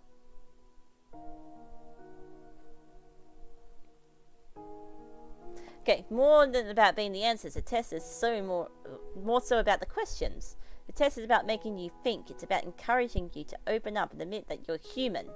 Just as human as everyone else. Yeah. Except I'm a dingo, see. The test is about unity. The test is about compassion. The test is about bringing people together and showing the world that we're not so different after all. Yeah. Look at all the secret words that have been left in the comments. Look at all the thousands of people who are just like you. We all feel so lonely sometimes. We all feel flawed. We all feel pain. But that's because every single one of us is human. The world judges one another based on so many variables, but they're the most hypocritical set of variables imaginable. We judge each other, and are judged ourselves by our peers who do the same exact shit they judge us for in the end. Yeah, very true. And that we judge them for too. You feel flawed because you are flawed, yes. You feel afraid because you have the right to be. Okay, fair enough. You feel overwhelmed because the world is overwhelming. Depression is overwhelming. Anxiety is overwhelming. Our problems are overwhelming, yeah. Suicide is an epidemic. We are losing loved ones before their time, and any one of us can fall on the hardest times in our lives at any given moment. We can lose everything we know and love instantly and unexpectedly. But one thing that we are not is alone. You are never alone. Okay, hear that, guys? You're never alone. You've always got Dingo. We're all flawed because we're all human. We're all scared because we're all human. We all fight these battles every day. Every single day. Because we're human. But you never had to feel alone in your fight. Look at all the secret words that have been gathered to match yours. Look at all the words that don't match yours. Perhaps those people are going through struggles that you have yet to experience or know nothing about. And perhaps some others know not of yours either. But don't judge those who are struggling, yeah. Help them, just as you wish to be helped in your time of need. Don't be afraid to ask for help, and reach out to those who are. Everyone is suffering. Some of us just suffer quieter than others. Oh, very true. We are all in this together. The test series has helped bring so many people together and make so many people feel less alone. We've read your comments, and others are free to do so as well. We've read about how these games have helped you, and we've read about how much positivity they spread. We've read how many people say that their lives are forever changed, and I'll tell you one thing. Even if one life was saved in the process of this social experiment, then it was worth conducting, and every single one of you that left a comment is a hero. Oh, but I didn't get to the series in time! By leaving comments, you helped spread the message out to others. You helped spread a positive light in a very dark time for so many people, and those people you had to thank for it. There are so many people in this world who do nothing for others and now continue to do nothing for others. They won't lift a finger to help others around them because they don't understand that someone is suffering just as much as they are. They're just too afraid to open up about it. But not us. We've all opened up quite a lot, haven't we? Yep, I say we have. We're brave enough to answer the questions so many people are fear admitting to. We're brave enough to take a chance and leave a secret word as a symbol of our participation. And for that, Random Studios would like to thank you for not only placing your name in the credits at the end of this game so the world knows of your good deeds and spreading the word and participating, but we've also got another surprise for you. Everyone who has left a comment on our titles and continues to do so in the future titles will be put into the credits of our new massive project that we've been working on. But that's not the good part. We'll also be going through and selecting names from those who leave comments on all of our titles, putting their names right into the actual game and storyline, whether it will be a special item, a piece of lore, or a character named after them, and much more. Ooh! You contributed your time and energy to helping others in need. We want to make sure you're commended for the efforts and get the admiration you deserve. Now, as far as your secret words go, your secret words will play a pivotal role in our new project. You will plug your secret words into different parts of your journey when they are requested of you, and you will alter your game in uniquely set for your words. A way uniquely set for your words. Oh, that actually sounds really interesting. What game is this? This is an RPG where every choice matters, where every decision you make changes something about your session. This is an RPG that focuses on every human emotion and the decisions we make and how those decisions make us feel. Keep an eye out in the future for our main project, Chasing Demons, where every NPC from all of our titles will be represented in the storyline and the world will see how they all tie in together. Ah, you helped shape it. You helped make it what it is. And we'll be sure to continue to add more and more players to the lore and the gameplay, as we read more and more of the comments left on our titles all the way up until its official release. And again, to commemorate those who participated across all our titles, we'll be periodically selecting names from all our titles. Thank you so much for everything you've done for us, and everything you continue to do for the world. We greatly appreciate your feedback and support. We've read every single review and comment left for us. From the bottom of our hearts, thank you for everything you do, thank you for playing, and thank you for contributing your secret word to our projects. Yay! Okay, I am very sorry that I really need to go, so, why do you scroll so slow? If any of the games even save one life, it's all worth it. That means you're a part of that. You're a part of saving someone's life. Most people will live their entire lives never having done something special like that, even if you didn't. Okay, I'm sorry, but you guys can read that. Is that? Come on! I gotta go. Stop scrolling. Oh, I can make it go faster. Okay. If I could go faster. Come on, you guys can read it. I'm sorry. Just pause and read if you need to, if you're watching later. But, hurry up. Sorry, but I really need to go. Hurry up. Yes. Yes, yes, I will read this later. I will read this later. I will watch my own stream and read this later. I am so sorry. Come on. Okay, we're all good? We're all good? Can I go? Oh my god! Ah! Ah!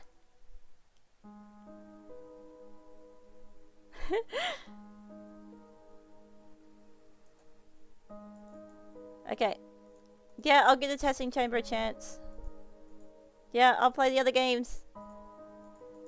I'll play the other games. I promise. Just let me go.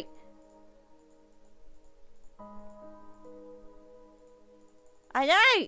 Let me go. Let me go. Oh no, now there's... I will peel the tree from your flesh like it petals from a blackened rose. Hurry up. She loves me. Oh dear. Don't do this. Sorry, I'm just gonna... Ah!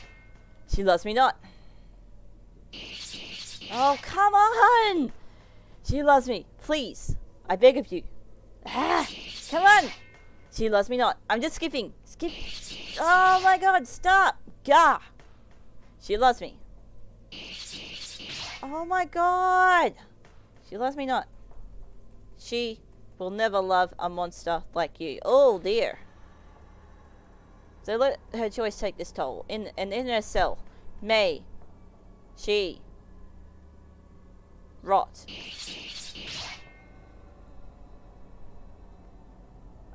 Didn't you already do this? Okay. Yeah. Ah, my god. Okay. It's basically credits now, so I gotta go. I'm very sorry. Thank you, Diego. Thank you, everyone. See you all next stream, which will be tomorrow. Mother, and I gotta go. So bye bye. Thank you for coming. Thank you for watching, and I'll see you next time. Bye.